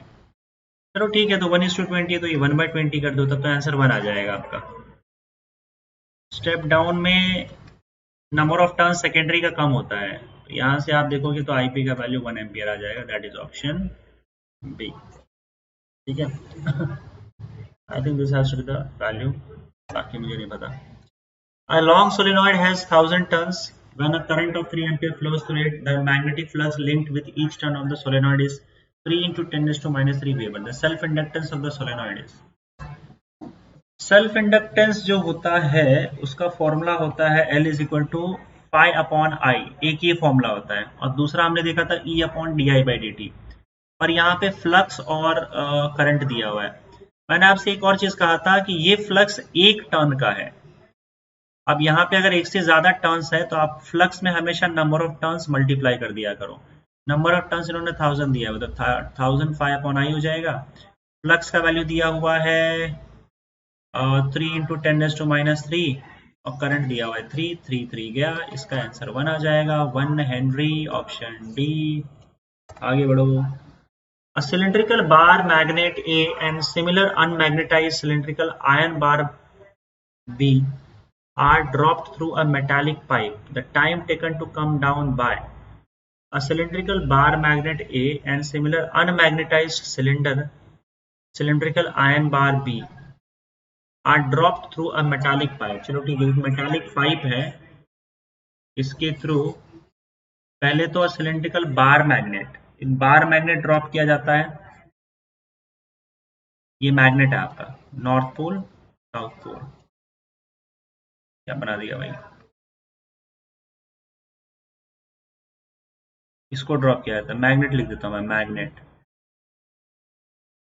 और दूसरा क्या है, अनमैग्नेटाइज सिलिंड्रिकल आयन बार, और सेम चीज यहाँ पे आयन बार को फेंका जाता है, आयन बार को। तो भाई आयन बार तो अपने स्पीड के हिसाब से आएगा, उसका एक्सेलरेशन g होगा डाउनवर्ड डायरेक्शन में, वैसे नीचे गिरेगा, और इसका वेलोसिटी जो है वो इंक्रीज होता चला जाएगा। लेकिन अगर सपोज करो यहाँ पे ये जो आपका बार मैग्नेट है, अगर ये मैग्नेट को हमने नीचे फेंका तो इस केस में क्या होगा बताओ, इसके जो वेलोसिटी की वजह से अब इसके अंदर का जो मैग्नेटिक, इसके अंदर मैग्नेटिक फ्लक्स आ जाएगा। ये जो आपका बार, ये सिलेंडर है, सिलेंडर मेटल का बना हुआ है, मेटल का बना हुआ है, यहाँ पे देख रहे हो, तो इसके थ्रू मैग्नेटिक फ्लक्स आ जाएगा, क्योंकि यहाँ पे मैग्नेट है ये, और वो मैग्नेटिक फ्लक्स इसके स्पीड चेंज होने की वजह से चेंज होता जाएगा। क्योंकि मैग्नेटिक फ्लक्स चेंज हो रहा है तो यहाँ पे इस मेटालिक सिलेंडर में, पाइप में EMF इंड्यूस हो जाएगा, और ये EMF इंड्यूस जो होता है वो लेंस लॉ को फॉलो करेगा। अकॉर्डिंग टू लेंस लॉ, जो जिसकी वजह से वो प्रोड्यूस हो रहा है उसी को अपोज करेगा। मैग्नेट नीचे आने की वजह से इसके अंदर EMF आया है, तो वो मैग्नेट को नीचे आने से रोकने की कोशिश करेगा, उसके अगेंस्ट अपोज करेगा उसको, जिसकी वजह से मैग्नेट स्लो हो जाएगा। समझे? तो स्लो हो जाएगा तो इसका मतलब क्या कि आपका ये मैग्नेट A है वो ज्यादा टाइम लगाएगा और B जो है वो कम टाइम लगाएगा। समझे? तो A is more than B, A is more than B, option B आना चाहिए आपका, that is the correct answer. चलिए आगे बढ़ते हैं। If number of turns per unit length of a coil of a solenoid is doubled, its self inductance will, देखो formula होता है सेल्फ इंडक्टेंस का μ0n² A × L। अगर number of turns per unit length को double कर दिया, n को अगर 2n कर दिया तो उसका स्क्वायर हो जाएगा, तो इंडक्टेंस आपका 4 टाइम्स इंक्रीज हो जाएगा, B 4 times, option A. Next question यहाँ पे आप देख सकते हो बच्चों, ये क्वेश्चन मैंने चेक किया, इसमें थोड़ा सा चेंजेस हैं, इसको सॉल्व किया था तो आंसर नहीं आ रहा था, तो मैंने देखा ये एक्चुअली में 2 हेनरी दे के रखा हुआ है, तो 3 से उसका आंसर आएगा ही नहीं। मैंने बाद में देखा तो यहाँ पे सोल्यूशन में तो ये 2 लिखा हुआ था, यहाँ पे क्वेश्चन में यहाँ 3 लिखा हुआ है, तो 2 हेनरी, 3 हेनरी एंड 6 हेनरी। ठीक है, ऐसा है। अब देखो क्या लिखा हुआ है, 3 coils of inductances 200, 300 and 600 are connected so that they are well separated from each other. To obtain the effective inductance of 1 Henry out of the following figures, the correct one is mutual inductance is neglected. तो well separated है तो neglect किया ही जाएगा। 200, 300 और 600 series में directly add हो जाता है, पैरेलल में रेसिप्रोकल जो है वो ऐड करके करते हैं हम लोग। तो यहाँ पे देखो 2, 3 और 6 ऐड करोगे तो 6, 3, 9 प्लस 2 11 हो जाएगा टोटल, हमको चाहिए टोटल 1। यहाँ पे पैरेलल में देखो तो पैरेलल में 1/L is equal to 1/2 plus 1/3 plus 1/6 हो जाएगा। तो इसको 3 से मल्टीप्लाई करो तो 3 प्लस 2 5 6/6 यानी कि 1/1। एल का वैल्यू 1 हेनरी यहाँ पे आ जा रहा है आपका इस कॉम्बिनेशन में। तो आपका क्यू आंसर सही है, ऑप्शन बी। ठीक है, अगला question, the primary coil of a transformer has 100 turns. तो ये प्राइमरी कॉइल हो गया, मतलब एनपी हो गया। सेकेंडरी कॉइल का 200 टर्न्स है। तो प्राइमरी कॉइल का नंबर ऑफ टर्न्स एनपी का वैल्यू दिया हुआ है 100, एन एस का वैल्यू दिया हुआ है 200। The primary is connected to an AC supply of, primary मतलब आपका ईपी का वैल्यू दिया हुआ है 120 volt and the current flowing in it मतलब आईपी इज 10 एम्पियर।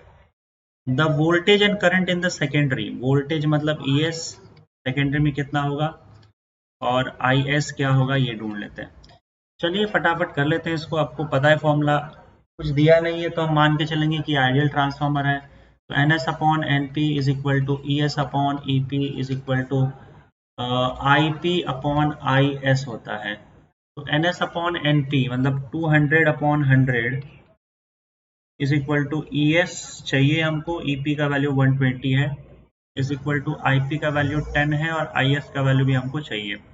इस पहले वाले पार्ट से आप देखोगे तो ES will be equal to 120 into 2 that is equal to 240 volt आ जाएगा। और 240 वोल्ट तो भाई दो चीजों में दिया हुआ है, ए और बी में, तो आपको IS भी निकालना होगा। ये इसको इक्वेट कर दो, 2/1 इज इक्वल टू 10/IS, तो आपको IS का वैल्यू 5 एम्पियर आ जाएगा। तो इससे आपका ऑप्शन ए कंफर्म हो जाएगा। ठीक है, चलिए आगे बढ़ते हैं। The magnetic potential energy stored in a certain inductor is 25 millijoule. Magnetic potential energy का फॉर्मूला होता है हाफ LI²। तो यहाँ पे आपका मैग्नेटिक पोटेंशियल जी देख रखा है, मिली जूल दिया है तो 10⁻³ करोगे तो 10⁻³ फिर जूल में कन्वर्ट हो जाएगा। Half when the current in the inductor is 50 milli ampere, current 50 milli ampere, L the inductance of the coil, L ढूंढने बोला है। 50 मिली एम्पियर मतलब 50 इंटू 10⁻³ एम्पियर, उसका स्क्वायर कर दो। तो यहाँ से 25 into 10⁻³ is equal to 1/2 L, 50 का स्क्वायर हो जाएगा 2500 इंटू 10⁻⁶। तो ये आपका 25 1 2500 L का वैल्यू और 10⁻³ में -3 यहाँ से भी जाएगा और इसके बाद इसको मल्टीप्लाई करोगे तो 10⁻1 बचेगा। तो 10⁻1 मतलब 2/10⁻1, 2 इंटू 10⁻1 हो जाएगा 20 हेनरी आ रहा है। सॉल्व कर लो इसको, बस मैंने अपने हिसाब से सॉल्व कर लिया। आगे बढ़ते हैं। A wire of length L having resistance R falls from height L in Earth's horizontal magnetic field B. The current through the wire is. ये क्वेश्चन हम लोगों ने किया था, बस इन्होंने लेटर्स में डाल रखा है। अब देखो ये वायर L डिस्टेंस से नीचे गिरता है, तो मैंने आपको पहले बताया था फॉर्मूला होता है इसके, ये नीचे आते थे स्पीड पकड़ लेगा और स्पीड होगा √2GH यानी कि √2GL। अब इसके अंदर जो EMF इंड्यूस्ड होगा वो मोशनल EMF होगा BLV। तो B तो है ही और L इसका लेंथ है और V इसकी वेलोसिटी है √2GL। और current E is equal to IR होता है, तो E is equal to IR is equal to BL √2GL। और आपको करंट चाहिए इस केस में, तो BL/R √2GL, BL/R √2GL option A आ जाएगा। आगे बढ़ो। The north pole of a long horizontal bar magnet is being brought towards closed circuit consisting of a coil. The direction of induced current produced in it is. The north pole of a long horizontal bar magnet is being brought towards closed circuit consisting of a coil. Direction of induced current produced in the coil. ऐसे north pole को हम सामने ला रहे हैं, तो देखो यहाँ पे लेंस लॉ यूज होगा, इसमें करंट ऐसे आएगा कि ये करंट इस नॉर्थ पोल को आगे नहीं आने देगा, उसको अपोज करेगा, क्योंकि इसी की वजह से प्रोड्यूस हो रहा है। तो यहाँ पे आपका जो है ये करने के लिए इसका भी है नॉर्थ पोल बनना जरूरी है। अब एक चीज ध्यान में रखना कि अगर सपोज करो इसके अंदर क्लॉकवाइज करंट आता है, मतलब राइट हैंड थंब रूल के हिसाब से देखोगे या एक बार मैग्नेट को तुम ऑब्जर्व करोगे नॉर्थ एंड साउथ, तो हमेशा आपका नॉर्थ से करंट निकलता है और साउथ में जाता है ना। ये सॉरी, नॉर्थ से आपका मैग्नेटिक लाइंस ऑफ फोर्स निकलता है और साउथ में जाता है, और अंदर फिर ये कंटिन्यू करता है, समझे। तो हमेशा लाइंस ऑफ फोर्स जो है नॉर्थ से निकलेगा, साउथ में जाएगा। अगर करंट आपका क्लॉकवाइज है या एंटी क्लॉकवाइज है वो चेक कर लेते हैं पहले। तो उसमें आपका जो मैग्नेटिक लाइंस ऑफ फोर्स है वो कैसे निकलेगा, और कौन सा पोल आपका नॉर्थ होगा, कौन सा फेस आपका साउथ होगा। मान लो करंट आपका क्लॉकवाइज जा रहा है, तो राइट हैंड थंब रूल के हिसाब से मैग्नेटिक फील्ड अंदर घुसेगा, इसमें अंदर घुसेगा, मतलब ये क्या बन जाएगा, साउथ की तरह काम करेगा, this has to be south. अगर अगर सपोज करो करंट इसके अंदर एंटी क्लॉकवाइज फ्लो हो रहा है, राइट हैंड थंब रूल के हिसाब से मैग्नेटिक फील्ड बाहर आएगा। मैग्नेटिक फील्ड बाहर कहां से आता है, नॉर्थ से आता है, तो ये नॉर्थ बन जाएगा। अब सिंपल सी बात है, नॉर्थ को रिपेल करने के लिए, उसको रोकने के लिए नॉर्थ चाहिए। लेंस लॉ के हिसाब से उसको अपोज करेगा जो उसे प्रोड्यूस कर रहा है, इसे भी नॉर्थ बनना होगा। और नॉर्थ बनने के लिए साफ साफ दिख रहा है यहाँ पे कि करंट जो है वो एंटी क्लॉकवाइज होना चाहिए। तो current has to be anti clockwise, that is option. ठीक है, चलिए। Three pure inductors, each of inductance 6H, are connected as shown in the figure. Their equivalent inductance between the points P and Q is. P और Q के बीच में equivalent inductance. अब देखो यहाँ पे आप देखोगे तो थोड़ा सा कॉम्प्लिकेटेड सर्किट आपको दिखाई देगा, इसमें समझ नहीं आएगा कि ये पैरेलल में है कि सीरीज में है कि क्या। अगर ऐसा कुछ आपको देखने को मिलता है तो आप एक काम करना, इसमें एक सिंपल सा काम, जो दो पॉइंट के बीच में इंडक्टेंस ढूंढने को बोला गया है, टोटल इंडक्टेंस, पहले वो दो पॉइंट को दूर दूर बना लो, एक इधर बना लो, एक इधर बना लो। अब आप कनेक्शंस देखो, बस कनेक्शंस देखो और कुछ नहीं। देखो ये वाला इंडक्टेंस L जो है, पहले इसको L को बना लो। यहाँ पे मैं रेड पेन से बना रहा हूँ ताकि मुझे वहां ऊपर भी मार्क करना है। तो पहले ये वाला इंडक्टेंस को बना लेते हैं, और इसका दोनों कनेक्शंस देखो। इसका एक कनेक्शन जो है वो P से कनेक्टेड है, तो एक को P से कनेक्ट कर दो। इसका दूसरा कनेक्शन आप देखोगे तो एक तो इस इंडक्टर से कनेक्टेड है, और दूसरा सीधा कनेक्शन कहाँ पे जा रहा है, Q में जा रहा है। तो इसको सीधा आप Q में भेज दो, मतलब एक कॉमन कनेक्शन है यहाँ पे, Q में जा रहा है तो Q में भेज दो इसको। अब दूसरे इंडक्टर की बात करते हैं, इस L की, इस L को भी बना लो। इसका एक कनेक्शन देख रहे हो, आपस में दोनों जुड़े हुए हैं और ये जाके Q में जा रहा है, बस यही वाला हो जाएगा। ये दोनों आपस में जुड़े हुए हैं और ये Q में मिल जा रहा है। Q में मिला दिया दोनों को, तो इसका मतलब दोनों आपस में जुड़ भी गए और Q से भी मिल गए। तो यही हो रहा है यहाँ पे। इसका ये वाला जो एंड है, ये दोनों आपस में जुड़े हुए हैं और ये सीधा Q में जा रहे हैं। इसका दूसरा एंड अगर आप देखोगे ध्यान से, तो इसके साथ जुड़कर ये वाला हिस्सा वो P में जा रहा है। इसका दूसरा एंड, ये वाला हिस्सा P में जा रहा है। तीसरे वाले की बात करेंगे तो उसका एक हिस्सा Q में है और दूसरा हिस्सा जो है वो P में जा रहा है। तो मतलब ये वाला L भी जो है वो P और Q के बीच में ही कनेक्टेड है। L L L, इसका मतलब ये पैरेलल है, पैरेलल कनेक्शन है। हमको दिखाई नहीं दे रहा है लेकिन ये पैरेलल कनेक्शन है। तो पैरेलल में आप लोग को पता है 1/L equivalent is equal to 1/L plus 1/L plus 1/L होता है। 3/L होगा तो L equivalent will be equal to L/3 हो जाएगा। L का वैल्यू कितना दिया हुआ है, 6 दिया हुआ है। 6 divided by 3 that will be equal to 2 henry. आपका ऑप्शन डी आ जाएगा। नेक्स्ट क्वेश्चन यहाँ पे देख सकते हो, in a step up transformer, step up transformer, पहले तो मैं टर्न्स रेशियो लिख लेता हूँ, NS/NP is equal to ES/EP is equal to IP/IS। In a step up transformer which of the following statement is correct? Number of turns in the secondary coil is less, नहीं। Step up transformer मतलब NS will be greater than NP, ES will be greater than EP, लेकिन IS is less then IP। Current के case में उल्टा हो जाता है। तो नंबर ऑफ टर्न्स सेकेंडरी में ज्यादा होगा। Voltage in secondary coil is less, नहीं, वोल्टेज भी ज्यादा होगा। Current in the primary coil is more, current in the primary coil is more, yes option C आ जाएगा आपका। A circular coil of radius r has n turns of a wire. The coefficient of self-induction of the coil will be. A circular coil of radius r has n turns of wire. N turns of wire. The coefficient of self-induction of the coil will be. ठीक है, देखो यहाँ पे मान लो एक coil है, उसमें n turns है, इसमें इसका रेडियस r है, तो मान लेते हैं यहाँ पे इसके अंदर करंट I फ्लो हो रहा है। ठीक है, करंट I फ्लो हो रहा है तो इसके वजह से जो मैग्नेटिक फील्ड होगा ना इस कॉइल के सेंटर पे, उस मैग्नेटिक फील्ड का वैल्यू होता है, ये पिछले चैप्टर का कॉन्सेप्ट है, mu naught I upon 2r। Centre पे कॉइल के मैग्नेटिक फील्ड का फॉर्मूला यही होता है, और अगर नंबर ऑफ टर्न्स एक से ज्यादा है तो आप n से मल्टीप्लाई कर दो, mu naught ni upon 2r, ये मैग्नेटिक फील्ड हो गया। अब इसके थ्रू कितना देखो मैग्नेटिक फील्ड जो है ये इसी कॉइल के थ्रू जा रहा है, इसका मैग्नेटिक फ्लक्स निकालो। मैग्नेटिक फ्लक्स का फॉर्मूला क्या है, NBA हो जाएगा। तो NBA का वैल्यू यहाँ पे देखो, दोनों टाइम नंबर ऑफ टर्न्स आप मल्टीप्लाई नहीं करोगे, एक बार नंबर ऑफ टर्न्स मल्टीप्लाई कर चुके हो आप, तो यहाँ पे रहने दो, तो ये B इंटू ए आ जाएगा सीधा। B into A into cos theta होता है, और यहाँ पे देखो क्योंकि मैग्नेटिक फील्ड और एरिया वेक्टर दोनों सेम डायरेक्शन में होंगे, मैग्नेटिक फील्ड जो है वो भी अंदर घुस रहा है या फिर बाहर आ रहा होगा। अगर मैं इसका करंट उल्टा कर दूं, करंट अगर आपका सपोज करो मैं ऐसे कर दूं एंटी क्लॉकवाइज, तो मैग्नेटिक फील्ड बाहर आएगा और एरिया वेक्टर भी इसके परपेंडिकुलर बाहर ही आएगा, तो थीटा का वैल्यू 0 हो जाएगा, cos 0।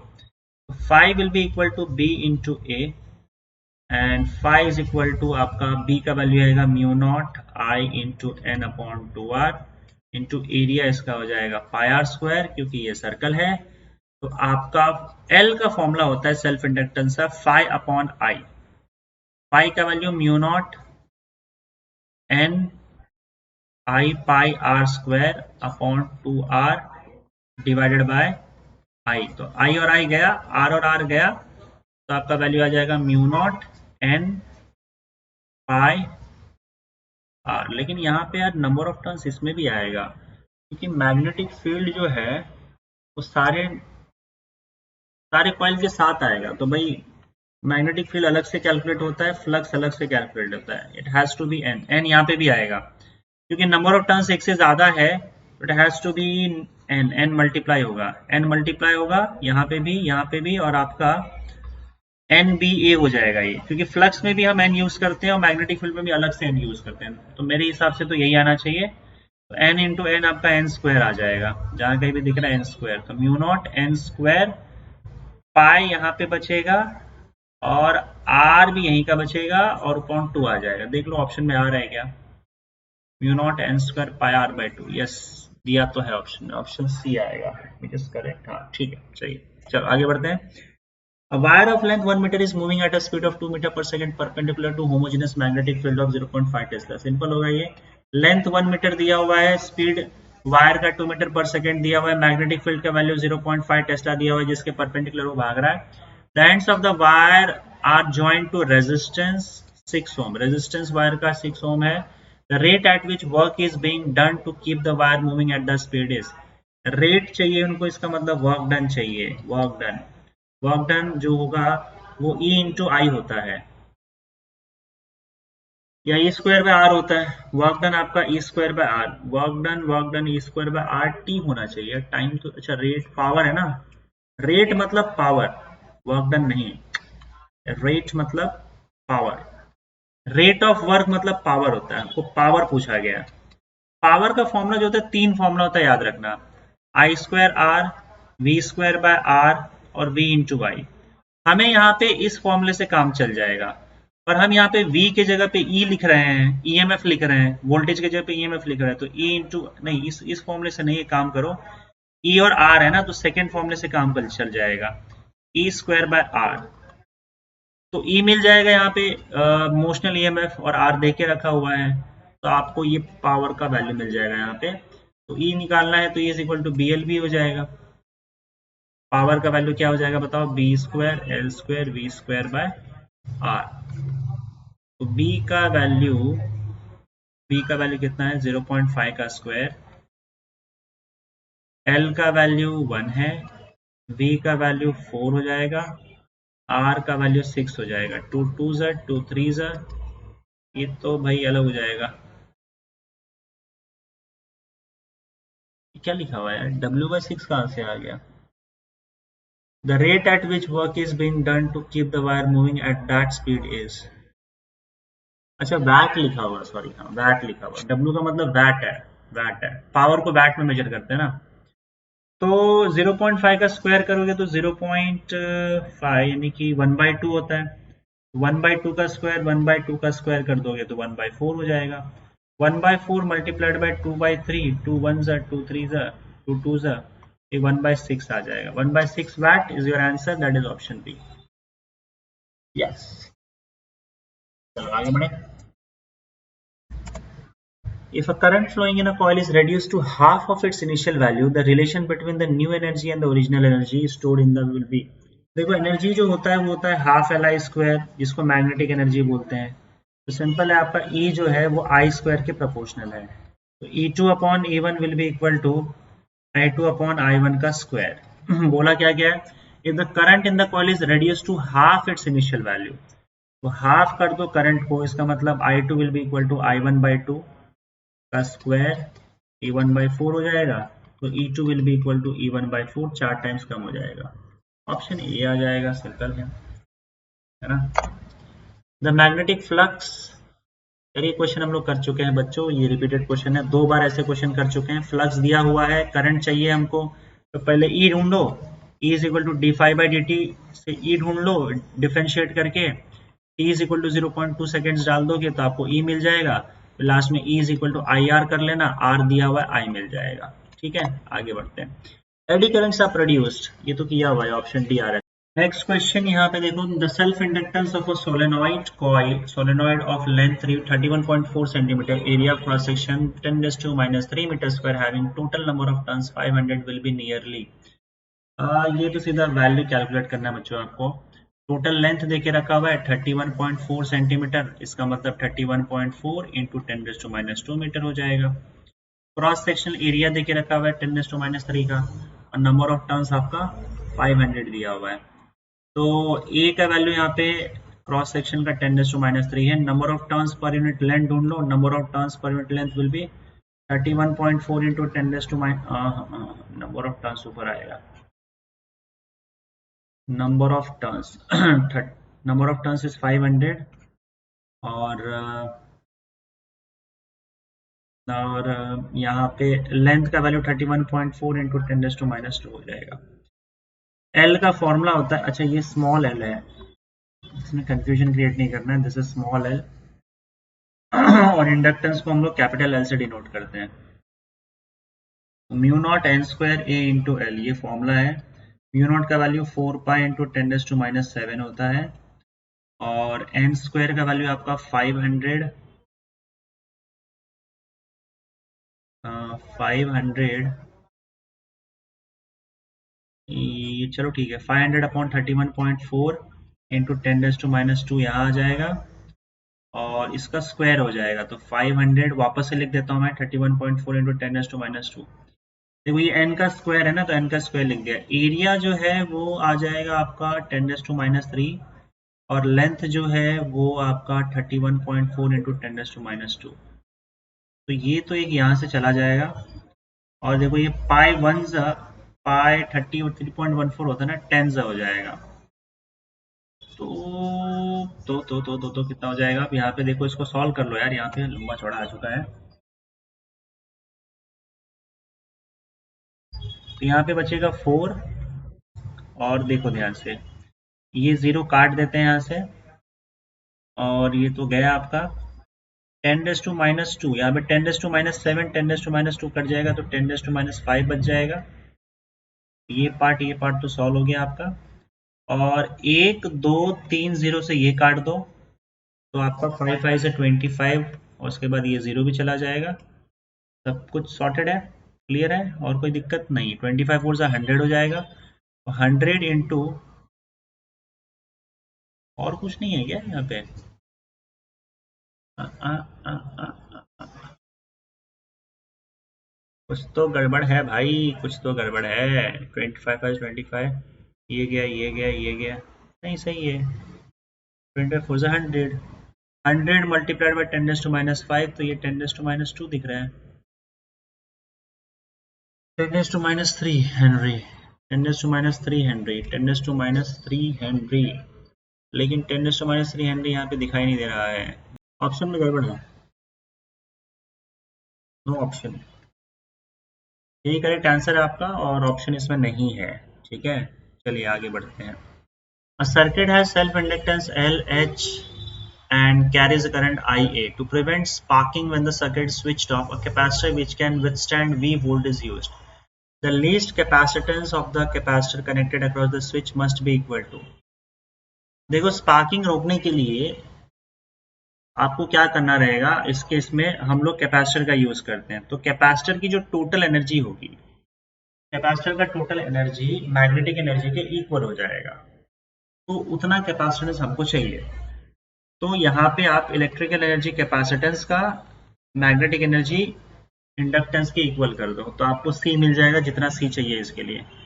तो इसका फॉर्मूला होता है हाफ CV²। इसके टर्म्स में दिया हुआ है वोल्टेज के टर्म्स में, C चाहिए हमको ना, वोल्टेज V के टर्म्स में दिया। Half CV² is equal to magnetic energy होता है हाफ LI²। तो यहाँ पे ठीक है, C का वैल्यू चाहिए, तो C का वैल्यू क्या हो जाएगा आपका, LI² बाई V²। तो C will be equal to I by V under root L, the least capacitance of the capacitor. तो I by V, हाँ बस यही हो जाएगा, और क्या, बस आ गया यहाँ पे LI² by V², option C आ जाएगा। ठीक है, चलिए आगे बढ़ते हैं। A current I produces a magnetic flux phi per turn in a coil of n turns. Self-inductance of the coil L, the relation between them is L is equal to phi upon I होता है, और phi एक turn का है। अगर number of turns n है, n turns यहाँ flux में मल्टीप्लाई कर दो, तो चाहिए क्या इनको, phi का वैल्यू आपका आ जाएगा Li by n, Li by n, and that is option D. A current I is equal to sin 100 pi t, 100 नहीं सॉरी 10 pi t, ये ना, I is equal to 10 pi t, 10 sin 100 pi t. Ampere is passed in a coil which induces a maximum EMF 5 pi volt. ये I guess कर चुके हैं, in the neighbouring coil. तो एक ये current जो है फिर वो प्राइमरी कॉइल का होगा, और सेकेंडरी कॉइल में जो मैक्सिमम करंट प्रोड्यूस हो रहा है वो 5 पाई वोल्ट हो रहा है। एक क्वेश्चन हम कर चुके हैं, फिर भी कर देते हैं वापस एक बार। The mutual inductance of the two coil is, पहले फॉर्मूला जो होगा आपका ES is equal to M into minus M into DIP/dt होगा। ये म्यूचुअल इंडक्टेंस के केस में क्या होता है कि प्राइमरी कॉइल में करंट चेंज होता है, सेकेंडरी कॉइल में करंट इंड्यूस हो जाता है। तो आप इसको सॉल्व कर लो, M का वैल्यू चाहिए इनको ना, M का वैल्यू चाहिए, तो minus M d/dt of IP, IP का वैल्यू यहाँ पे देख रहे हो 10 sin 100 पाई t। अब डिफरेंशिएट करोगे, माइनस 10 बाहर आ जाएगा, साइन का डेरिवेटिव कॉस होता है, कॉस 100 पाई t, और चेन रूल के हिसाब से फिर से डिफरेंशिएट करोगे इसको, तो 100 पाई बाहर आ जाएगा। तो ये माइनस 1000 पाई m cos 100 पाई t आ जाएगा। अब इसका जो मैक्सिमम वैल्यू है सेकेंडरी कॉइल की EMF का, तो ये मैक्सिमम वैल्यू हो जाएगा E मैक्स। सेकेंडरी कॉइल का E मैक्सिमम वैल्यू आपका क्या आ जा रहा है 1000 पाई m, और ये वैल्यू आपको देखे रखा है 5 पाई, तो 5 pi is equal to 1000 pi m, pi pi cancel हो जाएगा, m का वैल्यू 5 इंटू 10⁻³ हेनरी हो जाएगा, और 5 मिली हेनरी हो जाएगा। That is option A. आगे बढ़ते हैं। Rectangular loop PQMN with movable arm PQ of length 12 cm and a resistance 2 ohm is placed in a uniform magnetic field of 0.1 Tesla, acting perpendicular to the plane of the loop as shown in the figure. The resistances of the arms MN, NP, MQ are negligible. The current induced in the loop when arm PQ is moved with the velocity 20 metre पर second.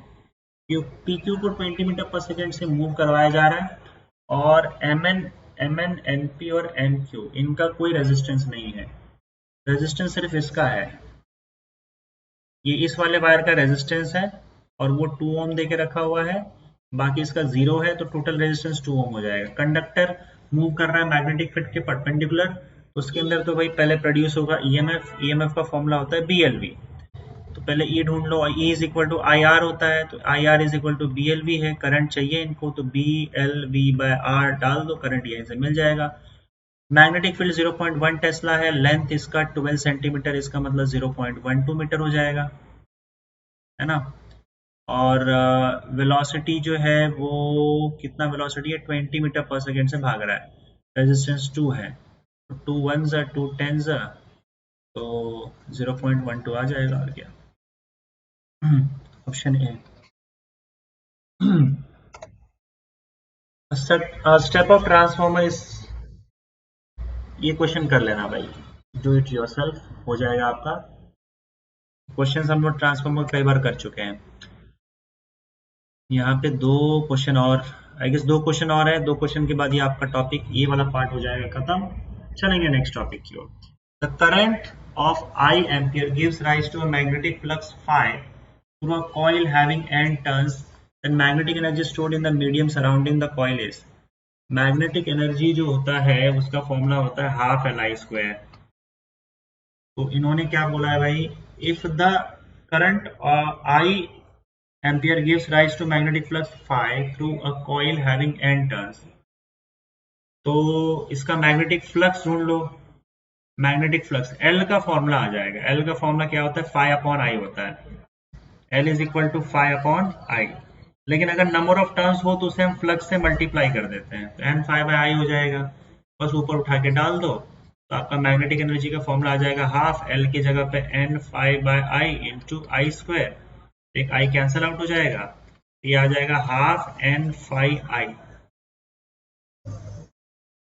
मतलब n phi I by 2, n phi I by 2 option D आ जाएगा आपका, n phi I by 2।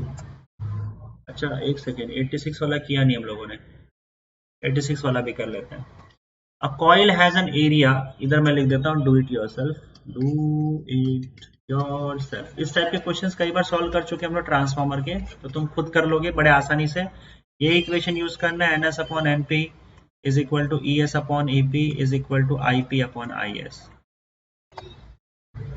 A coil has an area, a coil has an area 0.06 meter square and number of turns 600. After placing the coil in a magnetic field of strength 5 into 10 raised to minus 5 Weber per meter square, it is rotated through 90 degree. It is rotated through 90 degree in 0.2 second. अच्छा, the magnitude of average EMF induced in the coil is, EMF कितना induce हुआ है ये पता करना है। मतलब यहाँ पे उन्होंने थीटा ही चेंज कर डाला, थीटा चेंज किया तो क्या, 90 डिग्री से इसको टर्न कर दिया है, तो इनिशियल एंगल हम मान के चलते हैं, इनिशियल एंगल हम मान के चलते हैं 0, तो आपका E इज इक्वल जो होता है, E is equal to D five by D T होता है, D five by D T मतलब change in flux, five two minus five one upon T, और ये आप मॉड में डाल दो, यही चाहिए ना हमको। तो फाइव टू मतलब सेकेंड फ्लक्स, सेकेंड फ्लक्स का फॉर्मूला क्या होगा, n into B into A into cos theta one, angle अलग अलग है ना, minus n into B into A cos theta two. Initial angle हम 0 मान के चलते हैं, बाद में उसको 90 डिग्री से रोटेट कर दिया, तो मैग्नेटिक फ्लक्स और मैग्नेटिक थीटा वन नहीं सॉरी थीटा टू आएगा यहाँ पे और थीटा वन यहाँ पे आएगा। तो मैग्नेटिक फ्लक्स और एरिया वेक्टर का एंगल जो है, पहले मान लेते हैं ऐसा था, मैग्नेटिक फ्लक्स ये एरिया वेक्टर ए और मैग्नेटिक फील्ड बी दोनों के बीच का एंगल 0 डिग्री था, बाद में मैग्नेटिक फील्ड यहाँ पे है और इसको रोटेट कर दिया 90 डिग्री से, तो एरिया वेक्टर ऊपर चला गया, थीटा का वैल्यू 90 डिग्री आ गया। ये 2 केसेस हैं यहाँ पे, तो क्योंकि हमारा एंगल चेंज हो गया तो फ्लक्स भी चेंज हो गया, टाइम का वैल्यू 0.2 बोला गया है। एन बी ए बाहर आ जाएगा, एन बी ए कॉमन ले लो आप, अंदर बचेगा cos theta 2 minus cos theta 1 upon 0.2। इसको सॉल्व कर लेते हैं, मॉड में डाल दो, मॉड में डाल दो। नंबर ऑफ टर्न्स यहाँ पे 600 है। मैग्नेटिक फील्ड यहाँ पे कितना दिया हुआ है, 5 × 10⁻⁵। एरिया 0.06। cos थीटा 0 मतलब cos थीटा 2 मतलब cos 90 degree minus cos 0 degree upon 0.2।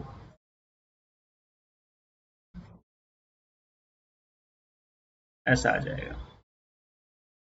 इस लिहाज से देखा जाए तो ये कितना हो जाएगा, cos 90 0 होता है और ये आपका 1 हो जाएगा, तो ये तो गया वैसे भी, बस इसी को सॉल्व करना है। अब इसमें 0.2 1 0.0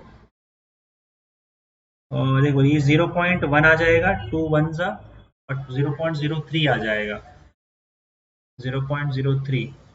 तो अगर सपोज करो ऊपर नीचे मैं मल्टीप्लाई कर देता हूँ 100 से, तो ये 3/10 आ जाएगा, 3/10 आ जाएगा। तो इसका ये कट जाएगा 3 और ये एक 0 यहाँ से चला जाएगा और ये 3 बचेगा। तो 6 3 18, 180 मल्टीप्लाइड बाय 5 इंटू 10⁻⁵। दिखाई दे रहा है कि नहीं दे रहा है? इसको सॉल्व कर लो, सॉल्व करने पर इसका आ जाएगा 18 5 90, 900, 9 इंटू 10⁻⁻2, 9 इंटू 10⁻³ आ जाएगा, 900, 9 इंटू 10⁻²। आंसर मैंने सॉल्व कर लिया, यहाँ पे 9 इंटू 10⁻³ आ रहा है, ये आंसर आ रहा है। अब एक बार चेक कर लेना, इसको सॉल्व करना है, बस कैलकुलेशन की बात है, बाकी चीज तो मैंने कर ही दिया है। तो ये आपका आ गया ऑप्शन डी, मेरे हिसाब से तो डी आ रहा है, that has to be the answer. चलो ये भी सॉल्व हो चुका है। तो फाइनली बच्चों आपका यहाँ पे ये टॉपिक भी होता है खत्म। अब अगले वीडियो में मिलेंगे अगले टॉपिक को लेकर। Thank you very much.